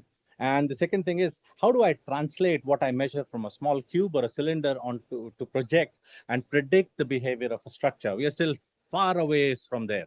We are still not at a point where if you give me the material properties, I can tell you how the structure would behave, particularly for these layered assemblies. And continuity in the structures. When you're talking about concrete structures or steel structures for that matter, continuity, the flow of forces, transfer of stresses is very, very important. So we have to visualize the flow of forces, the stress paths, and make sure the material is adequate to withstand the stresses. So we started with this, and we wanted to demonstrate this process of form optimization, and we chose a bridge for our purpose. The whole point was to demonstrate this form specific structural system optimization for this specific case of bridge. The idea was very simple, that we would going to design and print a bridge of 7.5 meters. That was the design purpose. Go through the whole process of this form optimization, come out with a structural form, and actually design the bridge, test it also. We've tested some prototype bridge, and then finally install this bridge. That is the bridge that is installed on our campus. It is designed as a pedestrian bridge. Although when we tested for load capacity, it has significantly higher load capacity. It could very well pass. It could certainly take the traffic, regular traffic, for a 7.5 meter bridge. So now, when it comes to developing the printing bridge, we have to assemble. We are looking at filaments. So basically, what comes out of the printer is a filament. It's an extruded filament of concrete that you deposit and create a contour. And that contour, you assemble several contours in multiple layers, and you create a structure. So that's how the structure is built. Now, the first thing we had to do was develop the material that would basically withstand the rigors of printing. Now, I will not get into details of that, particularly dealing with printability, buildability. There's a lot of material processing that happens, development of the material itself that makes a material suitable for printing. I'll not talk about that here. Then, of course, the form optimized structural system. That's something that I'll present here in detail. The construction methodology and field direction. Early on, we decided that we were going to do off-site printing. So it's essentially like precast, except we print the bridge, segments of the bridge, integrate them on-site. So that was the idea of the bridge. Then, of course, we're going to field test it and calibrate our numerical model. It should give us some sense of confidence if we're going to predict, and then do a field deployment. So the printing system itself, it's a custom engineered printing system that we developed. It's different from most other commercially available systems in the sense that it's a direct deposition system. We have a custom engineered pressure control pump, which with a PLC controller, which allows us to control the output at the pump. We do not have an additional compactor that's available in most printing systems. The material directly flows from the pump to the nozzle. The nozzle itself is a commercial make. It's an ABB robotic arm. And it helps position the material and deposit the material along the contour. So this is the system that we have developed. And with this, we are able to print concrete with about 6 millimeter sized aggregate, which I know for those of you working in concrete perhaps seems not significant, but in printing community, I think that's considered still pretty much the cutting edge. Now, this is what you get from the material. So this is the extruded material. There is the print direction. When you're talking about printed material, you have to be very wary of the fact that you have to align, you have the physical dimensions, and then you have the material directions. You have to always align yourself with the material direction. Because the material is extruded in a certain direction, and then it is assembled in the form of layers. So typically we assign the print direction and the two orthogonal directions. And when you actually test this material, this is the material that we had extruded. This is what we got as strength. So you see that the strength in the 3 material directions is different. Now, not just that, of course, you get a lot of variability. There are reasons for that. But the anisotropy is evident. You have basically a transversely isotropic behavior, or perhaps even an orthotropic behavior. Now, this gets us out of our comfort zone because everything that we do with concrete design, we treat it as an isotropic homogeneous material, which basically means the material is behaving the same in all directions and at all locations. That's not true here. You have these layers between, you have layers and they're separated by interfaces, which creates anisotropy, and that is reflected in the material properties. Now, if I was to design with this, which material property do I use? So being good engineers, here's what we did. We chose the weakest direction, which is direction 2. And then we said, well, we are going to apply, take 1.65 times standard deviation. We move away from there, define a characteristic strength that comes out to 30 MPa. And we thought we can't go wrong. So that's the compressive strength of our printed filaments. And that's what we're going to use and proceed with our design. Now, the next thing is reinforcement. So initially we thought, how do you put reinforcement? And if the whole process of depositing concrete is automatic, then maybe we should also put steel in an automatic manner. So simplest thing we could think was to cheat, and that was to put steel, essentially a steel wire between the filaments. Each filament is about 50 millimeters thick. We simply put a wire of steel there and print on top of that. So there's no special, nothing special done to bond the steel to the filaments, and the bond develops as the concrete hardens. So we wanted to see how effective is this. And so we did some fracture tests where of these beams that are printed with the steel placed between two layers. And in fact, here you can probably see, if I can get my pointer working.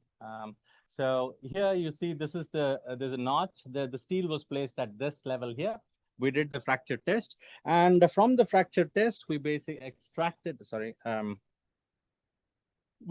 is the load response that you get. Not very encouraging, but there is still something we can salvage from here. So if you look at the load response of this beam that is tested in fracture, load builds up to a high value, a crack forms. You can see the progression of the crack, and then steel eventually does catch up. So the steel starts giving a response. Mind you, this is just a 3 millimeter steel wire that's simply placed between the two layers. And I'm able to get some residual force transfer from this concrete by just simply placing the steel between the layers. And we can actually do some fracture analysis. And from here, we can extract what is called the cohesive stress. What is the residual stress that the steel bar is providing? And if you see the orange line over there, that is the residual stress of concrete by itself as it's fracturing. The top of where the curve intersects the graph, the cohesive stress at zero crack opening is the tensile strength.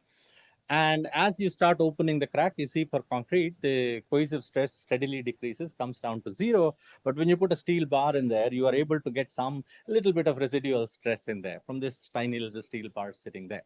Now, and I'll park this here. I'll show you that while it doesn't seem very significant, it actually plays a big role if you get your system, the configuration correct. So next thing is development of the structural form. So here's where we started working on the structural form, and I'm literally showing you a scan of my notes as I was taking when we were having these discussions about the structural form. The idea was to use the concept of a tied arch.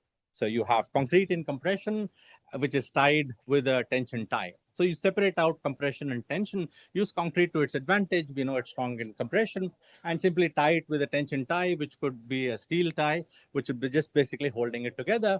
Now, within the compression arch, I have to still develop a compression form because I'm printing in filaments. So that is the very first step we took at developing the structural form, where you have the filaments. Basically, each one of those green lines is a filament that is being printed. So that was the grand concept that we were looking at for developing the structural system of this.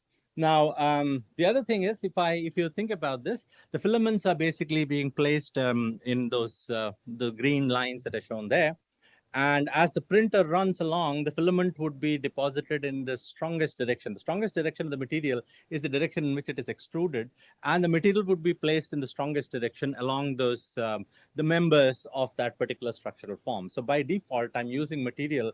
The strongest direction of the material is oriented along where the stress is going to be the highest. Now, but we wanted to develop this further, and for this tied arch, we're relying on this geometry-based development of stress. Now, if you take a beam, you'd apply a uniform distributed load on it. You'd see from the stress contours that you get a compression arch that forms on the top. Basically, the entire compression goes onto the top, which can be carried by the compression, and the bottom part of the beam would essentially be in tension, which you can remove. And that's where you can put a tension tie. So our whole concept was to look at the compression form, which is what we get from a stress analysis. This would be the concrete part.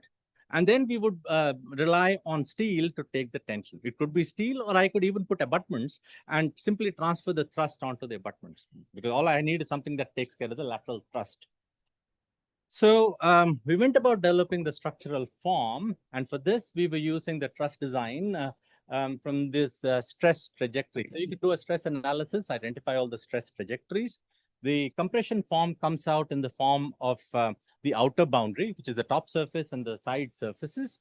And the bottom parabola is basically what you get from the compression stress trajectories. Once you get the compression form, you can develop the structural system, a lattice grid of members, inside that compression form using the Mitchell truss theory. What you do there is you look at the continuous stress field and replace the continuous stress field by these lattice members. So you create a structural system within the compression form.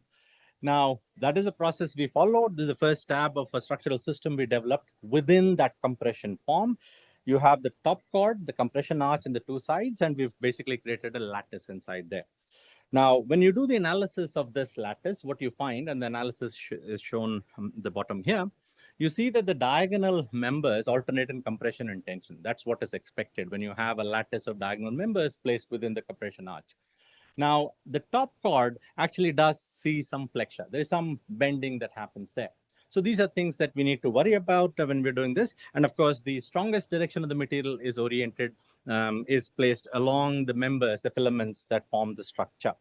One of the problems with this particular geometry is that we have these 4-member intersections, 5-member intersections.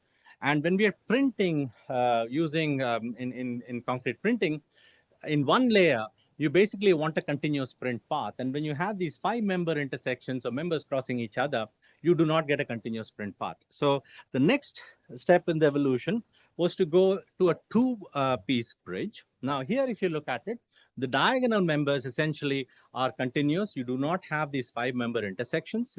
And if you look at the 2 pieces, the left and the right piece, which would be printed separately, I could print each one layer in one continuous motion without having to lift the print head. So here I get print path continuity here. We did the analysis, and basically from here then, the next thing, if I can just go back. So if you look at the structural member here, I have the arrangement of the structural members, the diagonal members within the compression form, and the height of the arch. So I can play with the height of the arch. When I actually increase the height of the arch, I actually see that the stresses go down in the members. And if you look at this as a structural problem, what I have is a geometry that I'm trying to optimize. The compression form is given by the stress trajectories. If you remember, the top chord is fixed, the side face is fixed, the bottom arch comes from the stress trajectory, that part is fixed. Then I have these structural members, which is the lattice, which I can play with. I can actually increase, decrease the spacing of the nodes and create different structural forms within this compression form. The other freedom I have is to play with the height of the arch. I can increase or decrease it.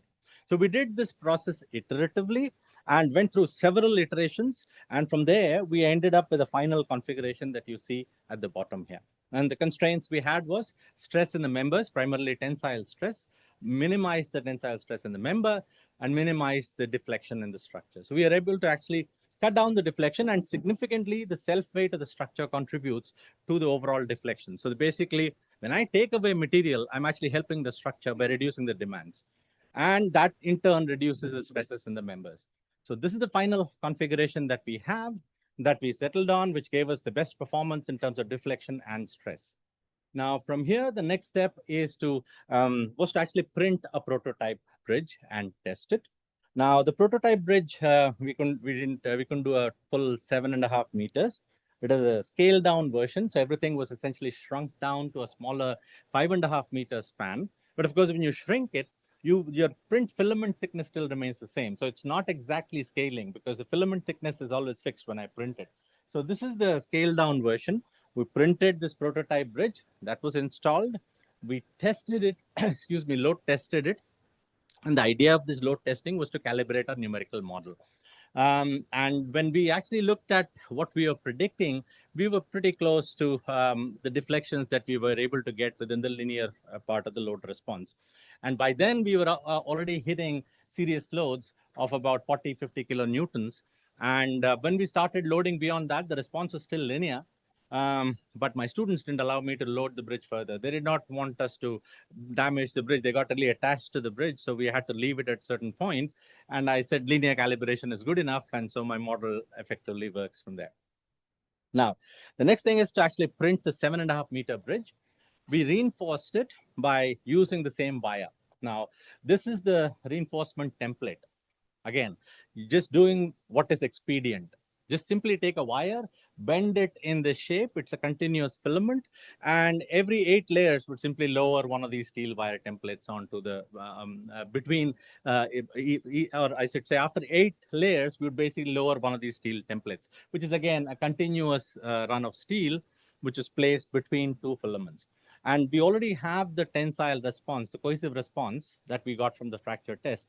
So I do get some residual tension resistance from this steel template. Now, next was to predict, simulate the response. Here we are getting into now predicting it using nonlinear finite elements, using concrete damage plasticity. A proper model was built.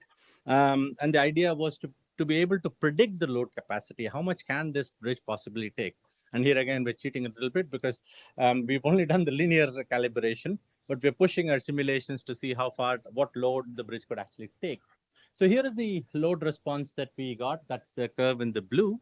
And we see that it actually goes to a pretty high stress, the pressure that can be applied onto that. It goes to about 64 kilopascals or so. That is the pressure that can be fixed before serious damage starts to happen. Now, if you look at the damage in the bridge, you see that most of it is tensile. So basically the tensile members, the diagonal members crack first, and that little bit of residual stress that the wire is able to provide, what that does is that it basically redistributes the forces within the lattice. So you don't need a whole lot of tensile capacity to be able to redistribute forces within the structure. And that's what's happened. So if you look at point 1 is where the first crack happened. And after the cracking, the steel takes the tension. The residual stress is small, but it still takes it. And because of that, there's a redistribution of stress within the entire lattice structure. And that allows the load to build up to a significantly high value. So while the first cracking happened at 30, it essentially failed at almost double that load.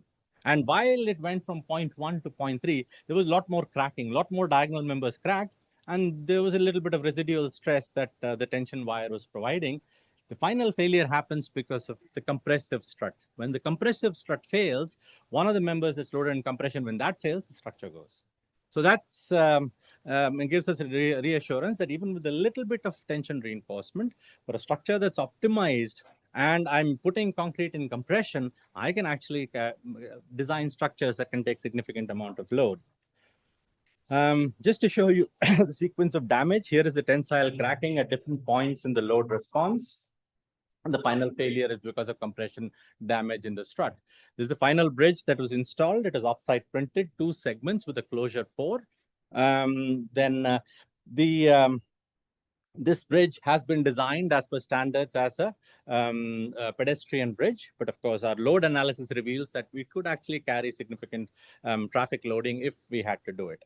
The few places that we kind of cheated was, I don't know the fatigue response, and that becomes very, very critical, particularly for bridges. So we did what the code allows us to do, and that is to use a lower allowable stress in our design if you had to do the design. And remember, the compressive strength I'm using is already a low value. The lowest compressive strength of all 3 directions, while I'm loading the material in the strongest direction. So there is already an inherent factor of safety built in there. On top of that, we took further reductions. So a quick review of lessons we learned from here. Basically, we can look at structural forms and 3D geometry for structural efficiency. And I can use printing to deliver those forms. And the form can be optimized within a compression form. So use concrete where it is strong and develop a form within there. And I don't need a full rectangle to give you the full capacity. I can do with less. And that is the whole point of this. And we are doing what is called form optimization and not topology optimization, because if I had turned it into a topology optimization exercise, that would be a glorious mathematical exercise, but I'd end up with member sizes that are not uniform. So I may get all different sized members, but when I'm extruding, my extruded filament is always of a constant width. So this is one of the lessons that we got from here. Lessons specific to the project. The mechanistic understanding of the system response is still not there with us. I still am not very comfortable with the prediction that I'm making about the capacity. While I boldly go around saying that the capacity is this, I really don't have much besides a simulated response. The continuity between the form, I have, if you look at the top chord and the diagonal member, They're basically two separate members, but when I model it in the digital representation, it is shown as a continuous joint. And that's the way it is even modeled in our finite elements. So we need accurate representation of the force transfer that's happening at joints that are created between filaments. So this knowledge has to evolve. We need to do more testing, develop that data, and have more accurate analysis for stress transfer at such multi-filament joints. And fatigue performance of these members is still a big question mark. Now, I'll quickly use 2 minutes to go over something else that we did. That is to demonstrate this form optimization further. And we've actually developed printed on-site structures which are form optimized for a very high level of ballistic and blast protection, where you use the geometry to your advantage. This on-site printing was done in Leh at an altitude of over 3,400 meters. And this is a protective structure that was printed on site. The surface features you see are engineered to give high level of ballistic protection. The shape itself has been optimized for a very high level of blast protection. And this is the bunker that was on-site printed. And we're taking this further for geometry-based optimization for developing these subterranean protective structures, where we come up with this geometry, which is eggshell shaped. Basically, the entire structure goes into compression. I can deliver this geometry by printing and use minimal amount of material and give you very high level of resistance in blast, or for even overloads or just surcharge coming from traffic. So these are the kind of structures that we're looking at, where I can use 3D concrete printing to deliver shapes which are not possible by regular construction or casting, where I'm using the material to its advantage in a form optimized manner. So with that, I'd like to thank you for your attention. I know Venkatesh is getting a little anxious, so I'd be happy to take any questions.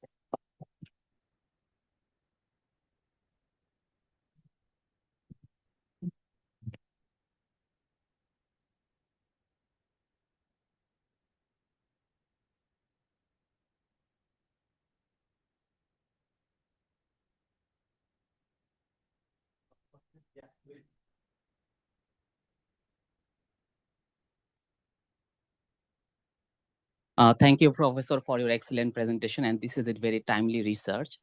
Couple of practical questions from my some problem that I faced on 3D printed recycled plastic composite with the fiber along with that.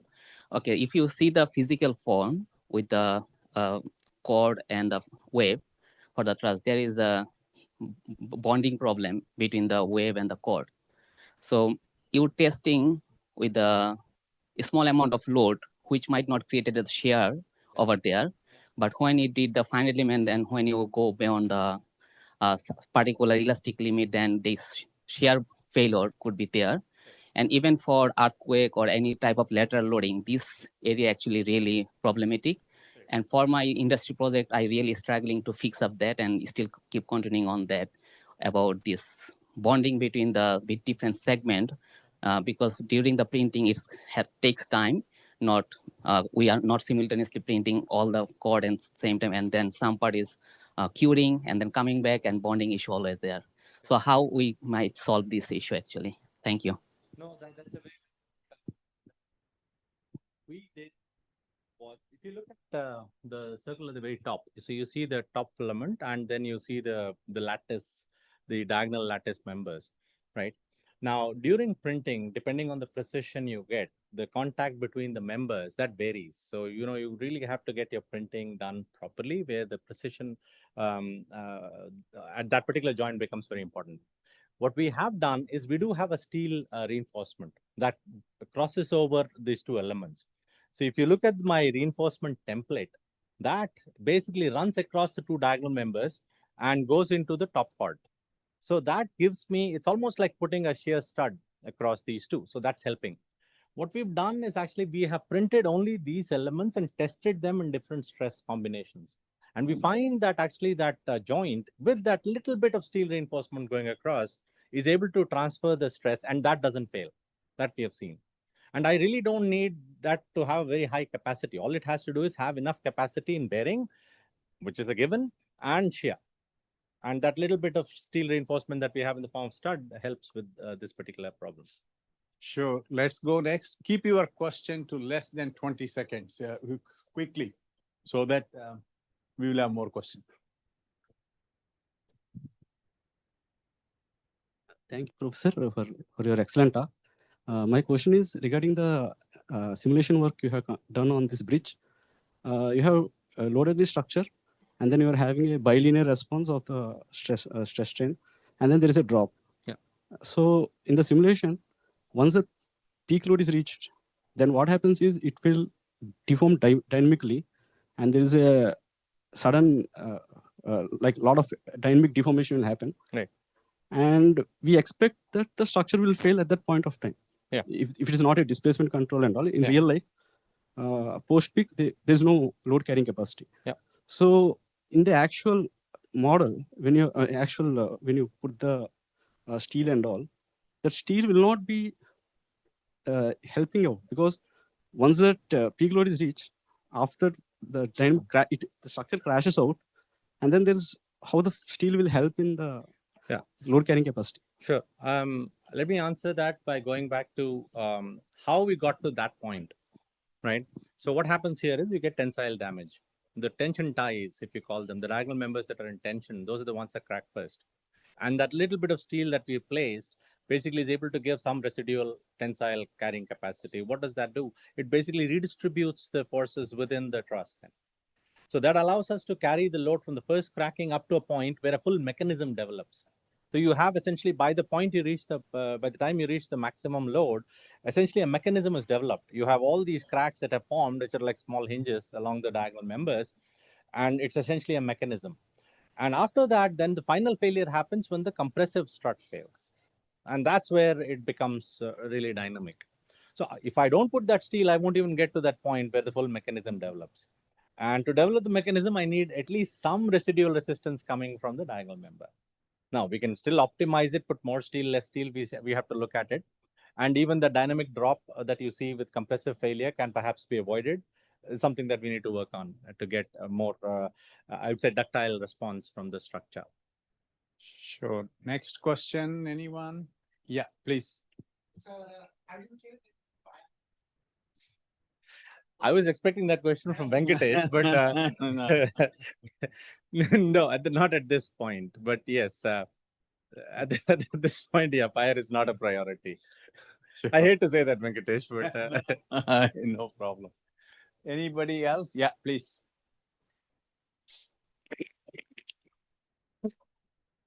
Good afternoon, sir. Sir, actually in 3D printing, we are going with a layer by layer concrete. So is there an interface parameter come in picture for the actual performance? Sir? Yeah. No, that's actually, I presented on this yesterday actually as to how you homogenize the material property. And you simply cannot take it as concrete compressive with a compressive strength in the weakest direction. That's not correct. You actually have to homogenize it. And you need the layer interface properties for that. Layer interface property in compression, and in tension and shear. Then you can basically develop micro-based models and use your scaling methods to go from the micro to meso to the macro. You can do that kind of an analysis, right? Okay. One more question there.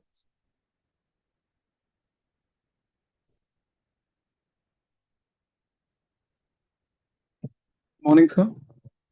So actually, I understand that we need to print it rotated. So did we think about the transportation stresses, handling stresses? Yeah. This particular case, we actually offsite printed it, right? Because this is among the first cases we were trying out, and there were way too many things going on. So first we said, let's develop the concept. We will print it offsite. So it is actually printed offsite. It's like a precast element. And we were very careful about lifting, and we did basically had multiple lifting points, but we did do the analysis, stress analysis with 2 lifting points. So in one of the photographs I'd shown you that we actually lifted it using straps. And we did analysis of the bridge under its own weight, suspended at those 2 lifting points.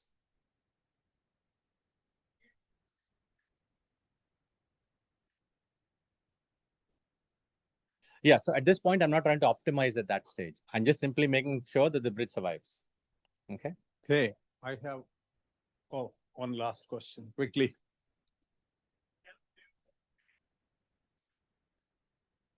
Again, another interesting question. We are currently working on it, but this is two things there. I need to engineer the structure for higher levels of essentially strength and ductility. So the last example that I showed, we're actually trying to print with, I wouldn't call it ultra high performance concrete, but high performance concrete, which is very ductile. And then what you have is enhanced material ductility that results in a structure with enhanced ductility. So that's basically, I can give you a structural form that is by itself very efficient, made of a very ductile material. So the entire structural form then gives you a very high level of ductility. Okay, last, my question is, I jogged on the bridge you built in IT Hyderabad, 3D printed bridge. Okay. I was worried whether it can stand my dynamic load, but I survived. Okay, good. Thank you. More than one time. So you should also go and see the bridge at the IIT campus if you are visiting IT Hyderabad. My question is, when you are building that or any other practical structures, have you given thought to how much it would have been costed without 3D printing versus this cost consideration? That's actually a very good question, because the material that we use for printing here is almost 2 times more expensive than the regular concrete. It's a cement-rich binder. So it is more expensive. So my savings are not going to be if I don't show you saving in the structural form.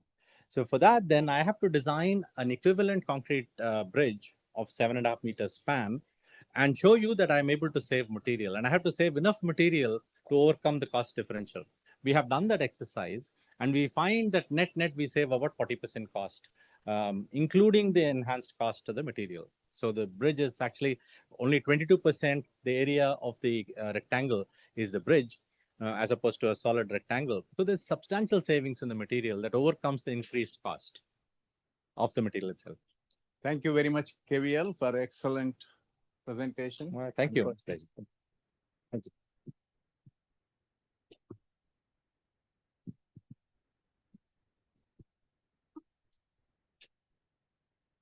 Okay, moving forward, we have the second plenary talk, and this will be given by Professor Narayanan Nethilaya. Again, who doesn't need any introduction. So, Professor Narayanan Nethilaya is the Fulton Professor at Arizona State University, specializing in sustainable construction materials and innovative manufacturing methods like 3D printing of concrete. He leads key research centers funded by National Science Foundation and others. He has published extensively and is recognized for advancing green materials in infrastructure. More importantly, he spends more time in India than in the US. So I kindly invite Professor Narayanan Nethilaya to give his plenary address. I had to come soon enough to stop Venkatesh from telling more. Yeah, you want to call it? It's okay. It's okay.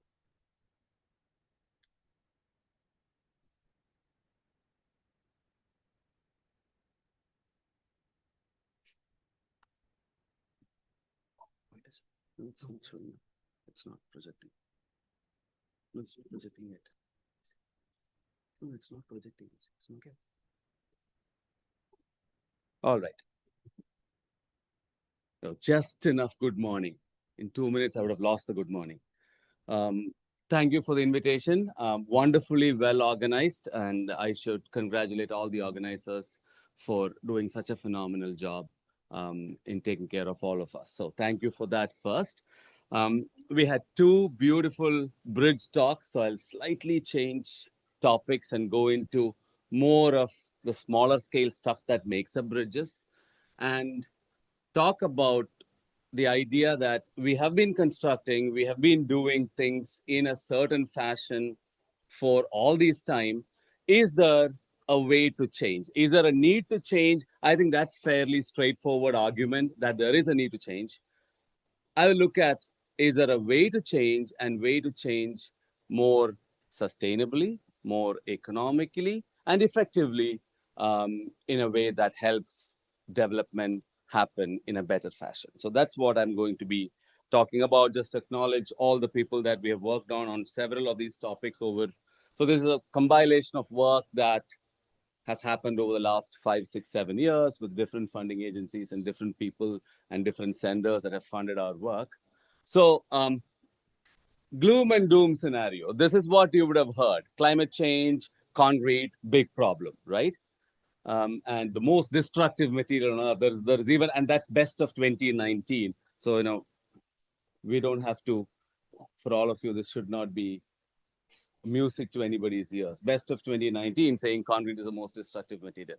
We have to abandon concrete to fight climate change. But if you abandon concrete, what do we do with the kind of infrastructure development that we need across the world?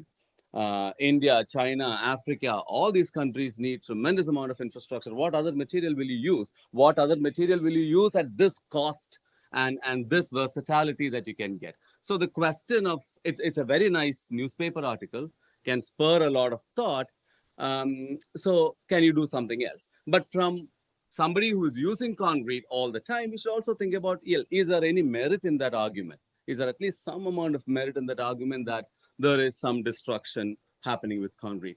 There's this like statistics, right? You can show it in whichever way you want and convenience yourself in whichever way you want. So I've heard people say that cement carbon impact is about 8% total global carbon impact, to 4% to 16%, depending on who you talk to and what time of the day and what they had for dinner. So it's a very, very flexible argument. But if you look at facts, and if you look at embodied carbon dioxide versus embodied energy, concrete is actually one of the lowest carbon and lowest energy materials. The problem is the scale at which we use concrete. The problem is the quantum at which we use concrete. And therefore, if you have so much of infrastructure and buildings to build, you pretty much are out of luck. I mean, if you look at cement, that's a little more. But if you go to all these end of these materials, plastics and aluminum and bitumen, they have much higher carbon or energy impacts, but then the volume of use is less. So again, there is a need in that sense to make concrete more carbon efficient if we still want to use the same amount or more amounts of concrete.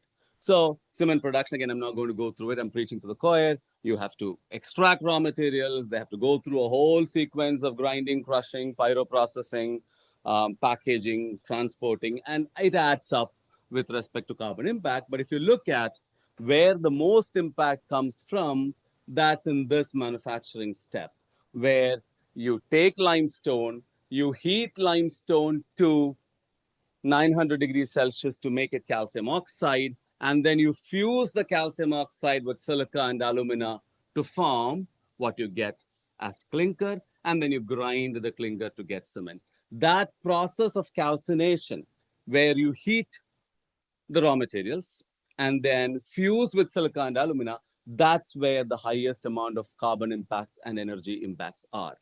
Now, the first question is chemistry is arresting us right there. Calcium carbonate, to become calcium oxide, you have to take carbon dioxide out. There is no other way, right? You are stuck with chemistry there. Now, okay, then you say, I don't want calcium carbonate. I can use calcium silicate. You end up with another problem. We don't have as much calcium silicates as calcium carbonates, and calcium silicate transformation to calcium oxide to take the stable silica out is an even bigger problem. You have to do other methods, not just heating. So now you end up with difficulty in processes. You end up with having to have that extra CO2. So, and then again, that's a process that you talked about. But if you look at the emission impacts of concrete as a whole, so cement, of course, you do limestone and heat, you get clinker, plus you add Iccms, raw material, cement, plus aggregate, plus water. Somebody smartly put an air also, just to make sure that your voids you're not complaining about the voids. And then you mix and you get concrete. But at the end of the day, 88% is attributed to cement, 80 to 85%, depending on who you talk to. So cement still is the biggest contributor to emissions and energy impact of concrete. And if you look at global carbon impact, cement production generates the most emissions per revenue dollar. Again, this is beautiful math where you increase the denominator and you get a small value, or reduce the denominator and get a lower value. Again, people use this nicely. And if you're a consultant, having to show that And if you're arguing for somebody who doesn't want to show concrete in good light, you can use a very small denominator. But again, generally, you see that per revenue dollar, kilograms of CO2, cement has the highest value. Even iron and steel, which has to go to a much higher temperature, has a much lower value, but iron is much more expensive than cement. Cement is the cheapest material, and I used to tell my students when I teach that you go to Lowe's, Home Depot, the big stores that sell cement and steel for home repair stuff, you can actually get a bag of cement sometimes cheaper than a bag of pottery soil that you use to plant soils, right? So it's so cheap. And that's because of the scale in which we produce cement. Emissions, if you look at different countries in the world, you can see China, of course, blood red, because they are producing a lot of cement and doing a lot of emissions. Therefore, that number is coming down. India is not too far behind. US is not too far behind. So, and then you can see gradation of colors. There's pretty much nothing here, but this will keep picking up. Canada, of course, not much of construction there. It's a huge country. Australia, similar story. So life cycle emissions, cement manufacturing and aggregate production accounts to close to 80% of life cycle emissions of cement and concrete.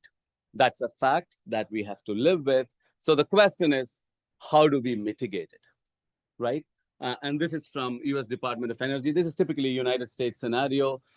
Typically in India, it's slightly different. But if you look at it, at the end here, buildings constitute about 50% of consumption of cement, and all the other infrastructure constitutes the remaining 50%. India, probably buildings are 75%, infrastructure is 25%, right? In the US, most of cement production goes into infrastructure. But again, US produces only 100 million tons out of the 4.5 billion tons of cement that's produced. We are only 4% of the global cement production or cement consumption.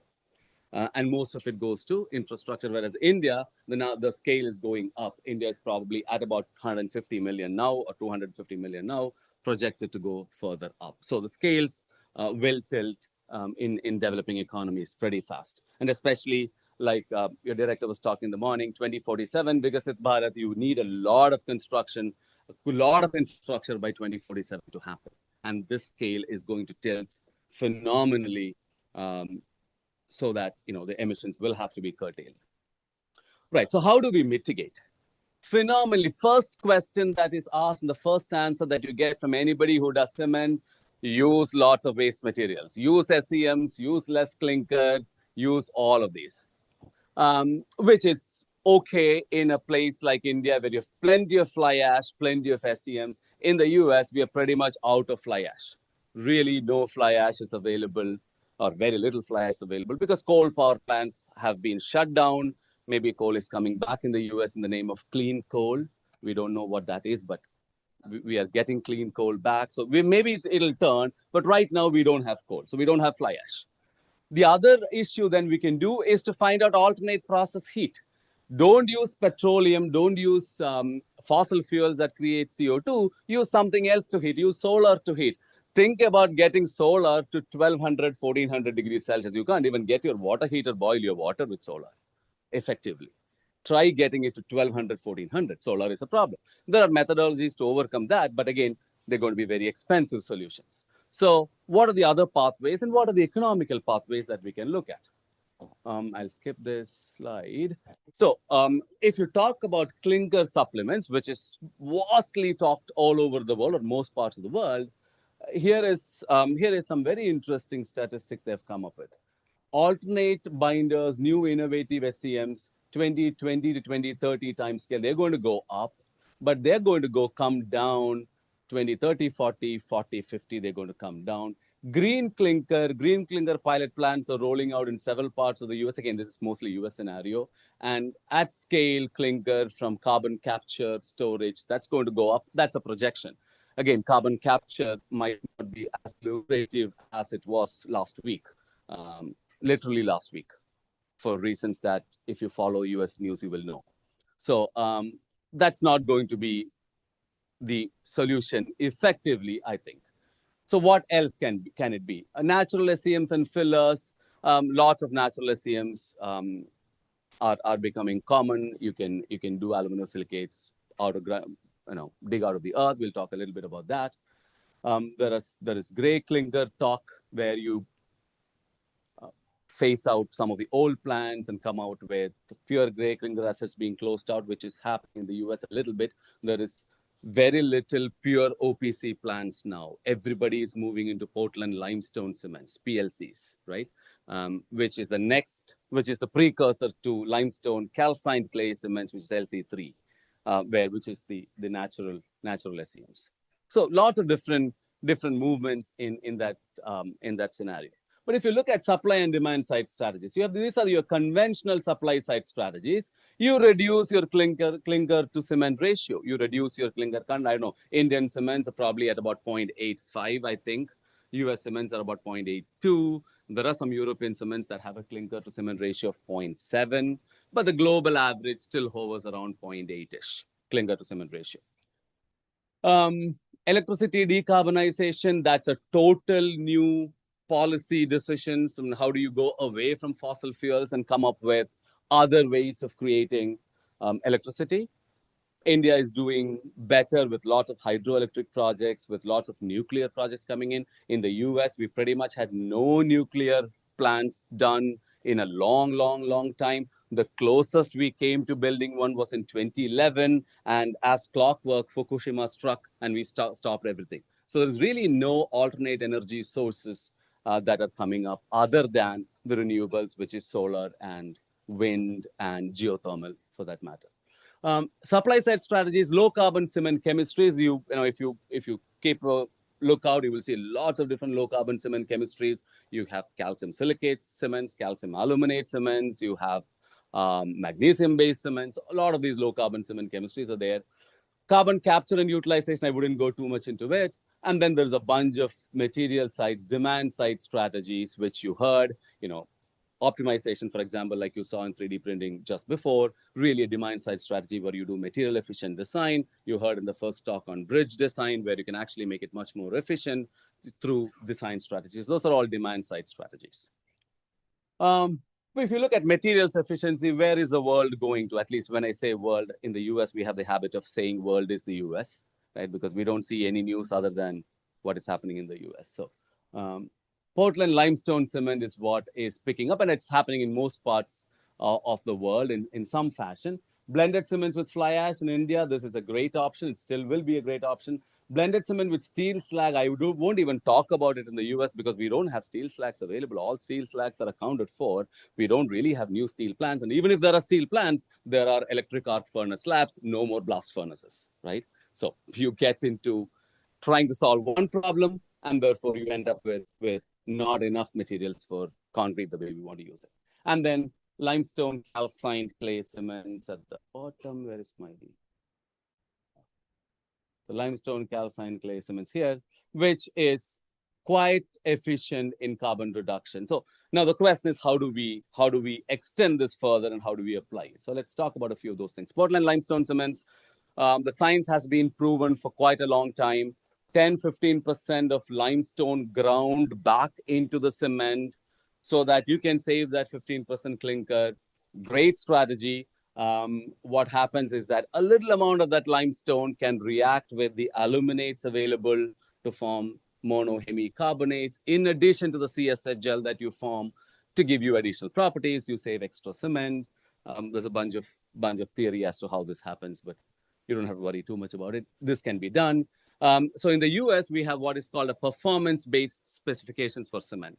So you don't have to go and do the chemical composition matching all the time. You can do performance-based. So ASTM C595 and C1157 are the two performance-based standards that you can do based on performance. What do you want? 40 megapascal strength at this time? Get it, move on, make sure that nothing else happens, right? So that is, and therefore these cements are now much more common. So here are two cement plants, just an example. This is Portland cement plant in California, and Ash Grove's plant somewhere in Missouri, I think. These two plants have completely converted, two examples of plants that have completely converted into Portland limestone. They cannot make normal OPC anymore, even if they want, without changing their processes, right? So about 10 to 15% of emission reductions, that translates into, if you're making 1 million tons of cement, it's about 100,000 tons of CO2 every year reduction. There are lots of concrete paving projects in the US. Concrete pavements are the biggest consumers of concrete, and then bridges. Buildings are a very small fraction generally. So there are lots of paving projects that are happening. And I'm showing the one in Utah because Utah is cold, and they have done this with resistance against freezing and thawing, resistance against salt scaling, all of those durability criteria that you may have normally problems with. And then if you look at Portland Cement Association, which is now called the American Cement Association, because we are all about Make in America and Make America Great Again. We have now the American Cement Association. They are now using a lot of educational items about improving Portland limestone cements and see how that can be implemented. Like I said, limestone is very good if you can make it react with some reactive aluminates. Cement has some aluminate, right? C3A. If you have ever looked at a mill certificate of cement, you will see something called tricalcium aluminate. So cement has some aluminate, which the carbonate can react with to form simple. You can let little kids know. Carbonate and aluminates, carboaluminates. No much fancy naming there. You can form carboaluminates, and the carboaluminates can increase your strength a little bit. You can increase your solid formation, solid products, increase your strength. So that's the whole idea, and what I'm showing here is some thermodynamic simulations. Metakaolin is a very reactive aluminate, and you can see here mono and hemicarbonate formation, plenty of monocarbonates and hemicarbonates. And when you add metakaolin plus 30% limestone, this is your typical LC3, right? 15% metakaolin, 30% limestone, 5% gypsum. That's your LC3 cement if you know limestone calcined clay cement. And you will see lots of monocarbonate formation. Hemicarbonates are converted to monocarbonates as well. So you get system stability that way. And if you look at it here, you have pretty much reduced 50% of your clinker. Right, so that is massive reduction in terms of cement. Again, this also talks about availability. Like I said, in the US, fly ash is not available much. This is the scenario what we have. Silica fume, very little. Natural pozzolans, not much. Slag and fly ash, also very little. Plenty of Portland cement. But look at limestone, look at calcined clays, or I should say clays. Plenty of clays available. Now, that could be slightly different in Indian scenario because you don't want to take clays out of agricultural land and then spoil agriculture in the name of making cement. That's a bad strategy, right? But if you have low-grade clays, if you have waste materials that are aluminosilicates, definitely that can use it. In the US, lots of farmers get money not to cultivate, just leave their plot empty so the government gives them money so that you don't have to ask for further subsidies. So there is plenty of land available and there's plenty of clay available to mine, which companies are efficiently utilizing now, right? So this is your typical Portland cement, and this is your calcined clay. So when you get to here, you have no CO2 from gypsum, no CO2 from limestone, a little bit of CO2 from calcining the clay, but you save a lot of clinker, so you save all of these. And then there's lots of CO2 saved as compared to OPC. So that's the idea. That's a strategy. So ternary blends with LC3 systems. One of the biggest problems with such cements is very low early age strength. So 1 day, 3 days, you get very low strengths if you don't play around with it. So the strategy that we are looking at and some of the new stuff that we are looking at is how do we do it? Can we co-calcine limestone and clay? And companies are trying to do that. Can you put some limestone and clay together? What happens is you calcine the clay completely. That's about 600 degrees Celsius. Your limestone needs to get to 900. So at 600, limestone is only a little bit calcined. When you get a little bit calcination around the carbonate grains, you get a little bit of calcium oxide. And then you kickstart the reactions with that calcium oxide. You get very early strength. I'll show you the reactivity curves. You can see here. That's your normal OPC, heat of hydration, reaction early on. You see what's happening. That red one, by the way, is LC3. So LC3 still does that because of the calcium clay. But if you add a little more calcium oxide through that additional carbonation, you get this very quick peaks early on, and you have this aluminate and silicate peaks picking up much, much further. That gives you added strength. So what that does is you can now start to replace more cement, right? You're getting that extra strength. You can replace more cement. So you can do up to about 70%, 75% of cement, of clinker can be replaced. Again, if clinker reduction is your strategy, you need that. Now, what does that do with admixtures? Wonderful story. If you're an admixture manufacturer, you will be very, very happy because it will need a lot of admixtures to do that. The other story is how do you activate clays? Clays are not normally very reactive because they have these tetrahedral sheets of silica and octahedral sheets of alumina that are very happy with each other. They don't want to do anything. So how do we make them react faster? You can really, really grind them, mechanically grind them, break them into much, much more finer at crystal structure levels and create much more reactivity. So this is non-activated. I'll quickly show you what happens here. You need about 600 degrees Celsius to burn them. But if I mechanically crush, I need only about 200 degrees Celsius to burn that water off, which means I need much, much lower energy now. This is for kaolin, that's for montmorillonite. You can get up to 50 degrees Celsius. You can just burn it off very quickly, make something very reactive by just grinding. So again, simple processing techniques, not simple in the sense that manufacturer can do it fairly easily, processing techniques to make things better. Again, I'll skip the NMR structure because alumina from 6 coordination, which doesn't do anything, goes to 4 coordination, which is very reactive, 4 oxygen with alumina rather than 6 oxygen with alumina. But what are the other options? You can carbonate cements. You can make cements carbonate and then absorb some CO2 that way. You can use fly ash to carbonate stuff very, very well. Those who are working with alkali activated cements, with alkalides, they'll carbonate even more. Don't ask me if carbonation is a problem here. That's a totally different story. For this, carbonation is different from the carbonation for concrete that causes steel corrosion. That's a different story. But you can create carbonated products. You can mineralize it. But I've talked quickly. Venkatesh, how much time do I have? 5 minutes? Very nice. That's what I planned. So quickly talked about some low carbon alternate manufacturing methods. So if all of these clinker reduction strategies are great, but can cement companies think about reimagining manufacturing of cement? And that's some of those things that we are working on now. Can we completely reimagine cement manufacturing? Can we think about ways in which we can make cement differently with almost no CO2? Sound science fiction? Kind of, right? But I'll show you a few options to do it. It still is fiction. It still is science for sure. Fiction, I'm not so sure. We'll see that. So you can do electrical calcining. 1200 degrees electricity can help you calcine. If that electricity is provided by a renewable source, that calcination becomes carbon-free. Now, I'll show you a few ways that you can tweak this whole process. And there is plasma as well. So here is current average emissions, just to set the stage. Current average emissions from cement production. This is direct combustion. These are the direct process emission, which is your calcium carbonate becoming CO2. And this is electricity production, right? If you use alternate fuels, you can take away all this fuel part. You just drop it down to this part. And then amine-based oxyfuel. But if you do an electrified calciner or kiln, you take this thing off completely. You have lots of electricity need, but this process emission is gone completely, assuming that. Now, that's a key here. If I calcine limestone alone, I get pure CO2, correct?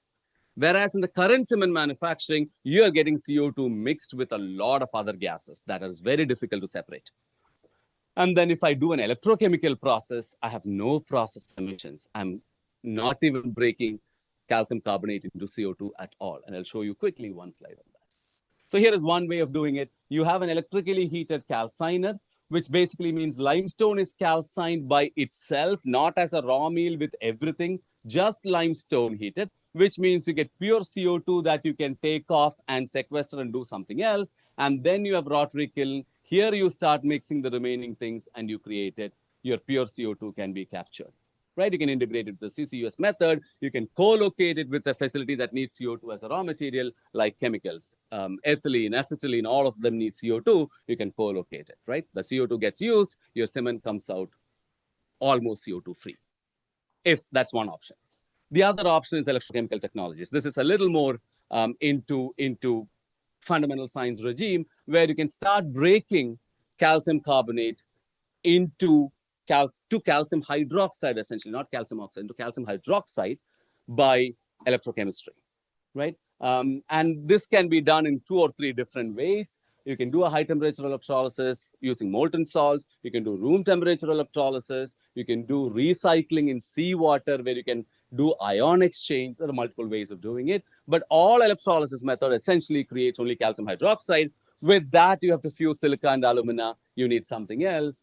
And that something else typically is either a plasma or some other renewable technology, which I'm not talking about now just for lack of time. So the idea is, if you're looking at all cement reduction technologies, yes, clinker reduction is great. You should still do clinker reduction. You should stress the clinker reduction as much as possible. But if our infrastructure growth goes like that, there will come a time where clinker reduction also will fall short. And what do we do at that time? Some of these new technologies are the precursors that we should look at in terms of understanding how we can completely reimagine manufacturing of cement. The advantage, now this chemistry and this process allows you to manufacture many things together. And cement doesn't have to be this 500-acre plant with another 10,000 acres of limestone mine. You can actually make it much more portable, because you don't really need this 50-meter, 100-meter long kiln. You can actually shorten this process completely. Capital expenses, don't talk to me, don't ask me at all, because I don't know, right? There'll be extreme capital expenses involved. But at some point of time, if environment trumps economic pilot plants, a company called Sublime Systems, if you can look at it, they're actually doing this. They're creating, I think, 100,000 tons of cement, or they plan to create 100,000 tons of electrochemical cement. So these are coming. These are technologies that are coming. Just to give you a preview of where materials is going towards sustainable structures. And all of this, again, I want to emphasize the fact that all the materials that I talked about have exactly the same properties of conventional, ordinary Portland cement or current materials that you know, so that your standards and specifications doesn't have to be changed. Because changing standards and specifications is a huge job. It'll pull us back further. So the idea is to create the same material with a different manufacturing process. And therefore, the focus now is on manufacturing, because we know what the chemistry is, what kind of manufacturing systems will work, and what kind of technologies would be needed. Thank you very much. I think I'm on time. Thank you very much, Narayanan. Excellent presentation again. Can you hear me? Yeah, okay, good. So now we are going to take few questions. So who wants to go first? Keep the questions short so that, we'll take more questions, Yeah. I knew that, because that's a perfect presentation. Exactly. No, I'm standing between all of you and lunch. Yes. No. Which he doesn't like standing. He wants to sit. I want to sit. Go to the next level. No, I don't want to say that here. Come on, Venkatesh. Sure. So some of the statistics you presented, all this carbon reduction, have you new structures are much different based on the previous structures. We optimize the structural design component. Not necessarily for carbon reduction, but we are doing much of this for cost cutting, how to save some money. So if you include all that, still concrete structures have same amount of carbon footprint? That is based on that's based on the concrete used, right? So it's based on unit volume of concrete. So if you reduce the overall volume of concrete, the structure itself becomes more efficient, but the concrete by itself is not more efficient, right? So it is based on a unit volume. So all calculations, all the numbers are based on a unit volume of concrete. And so what you need is to reduce the carbon impact of that unit volume of concrete which can be attained through these material strategies. So that's the idea. I see. Yeah, please. Yeah. Sir, you mentioned alternate methods of getting the carbon out. So can you think of a process wherein you can make the same thing and then use that CO2 carbon to make a carbon fiber and then make both work together? Good question. So some of these sequestered carbon, Oak Ridge National Labs, for example, in the US is actually doing a big project to use sequestered carbon to create carbon materials, including carbon fibers, graphene, and several of those carbon nanotubes, all of that. So there are projects that they're doing it. But then what happens is with a conventional, for example, graphene, which is really expensive, if you use a certain flash joule heating process or a detonation synthesis process, a pound of graphene, which is less than half a kilogram of graphene, costs you about $500, right? But by using the CO2, and these processes emit CO2. But if you want to capture these CO2 and make these materials, you're talking about four times higher cost, right? So the cost is now a detriment. But again, it's a processing thing, and as time goes in, processes will become efficient, but that is a definite possibility, and that's why I showed chemicals.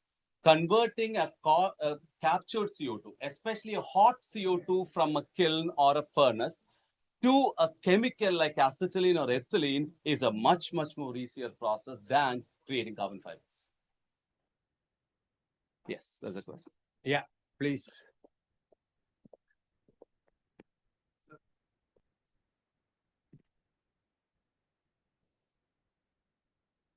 Yeah. If we can increase the blend numbers of OPC, means indirectly we are going to increase the reactivity of that.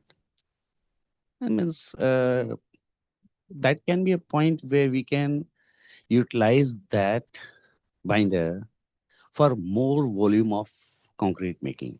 There has been the possibility so that we can, if we are talking about really to save the carbon credits. Yeah.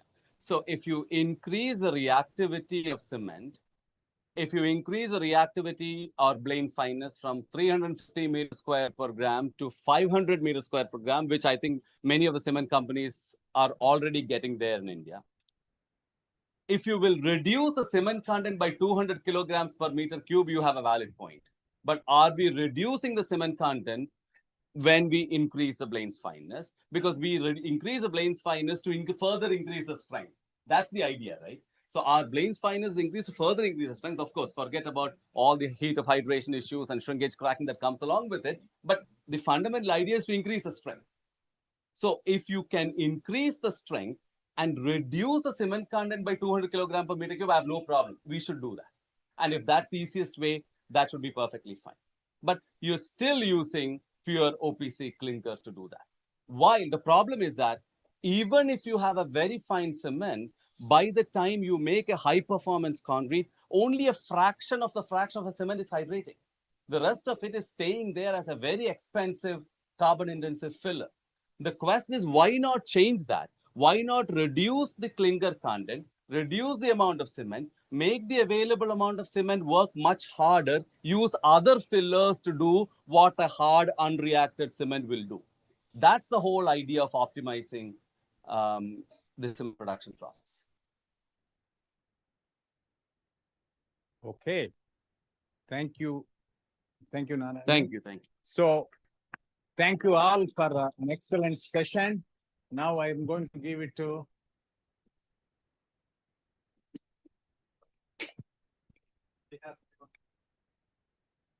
Thank you, Professor Nethilat.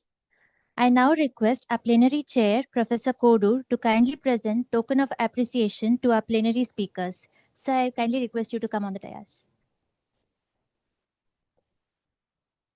First, we have Professor Mike Schleich.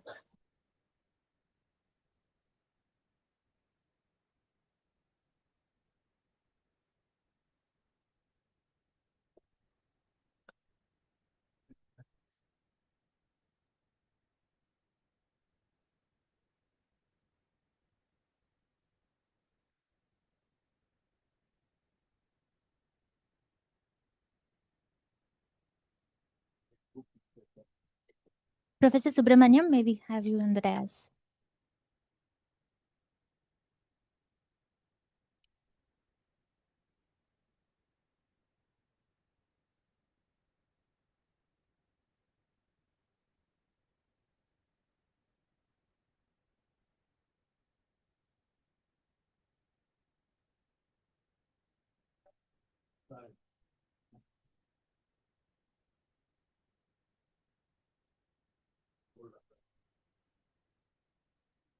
Mr. Netilak, please come on the dais.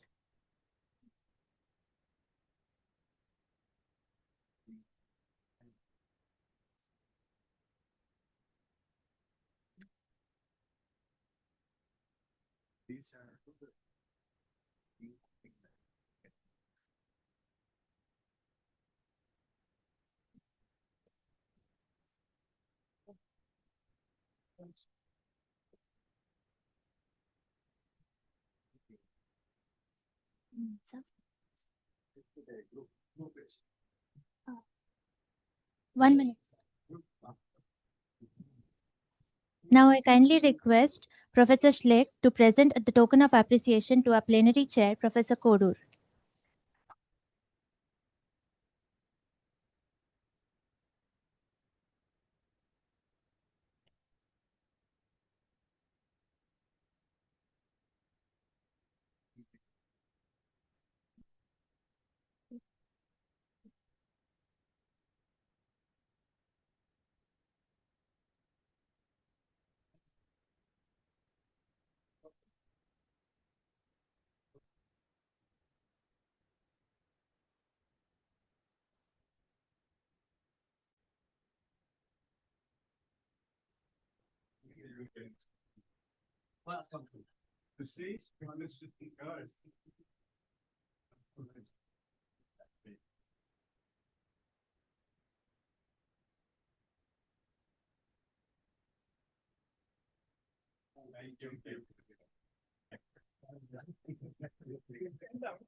We request all the dignitaries to kindly proceed to the ground floor for the group photograph. All participants are requested to download the app for the lunch. If you have any queries regarding that, you can consult the help desk. Lunch will be served on the ground floor from 12:40 to 2 p.m. After lunch, we will begin the technical sessions in the respective classrooms. Thank you.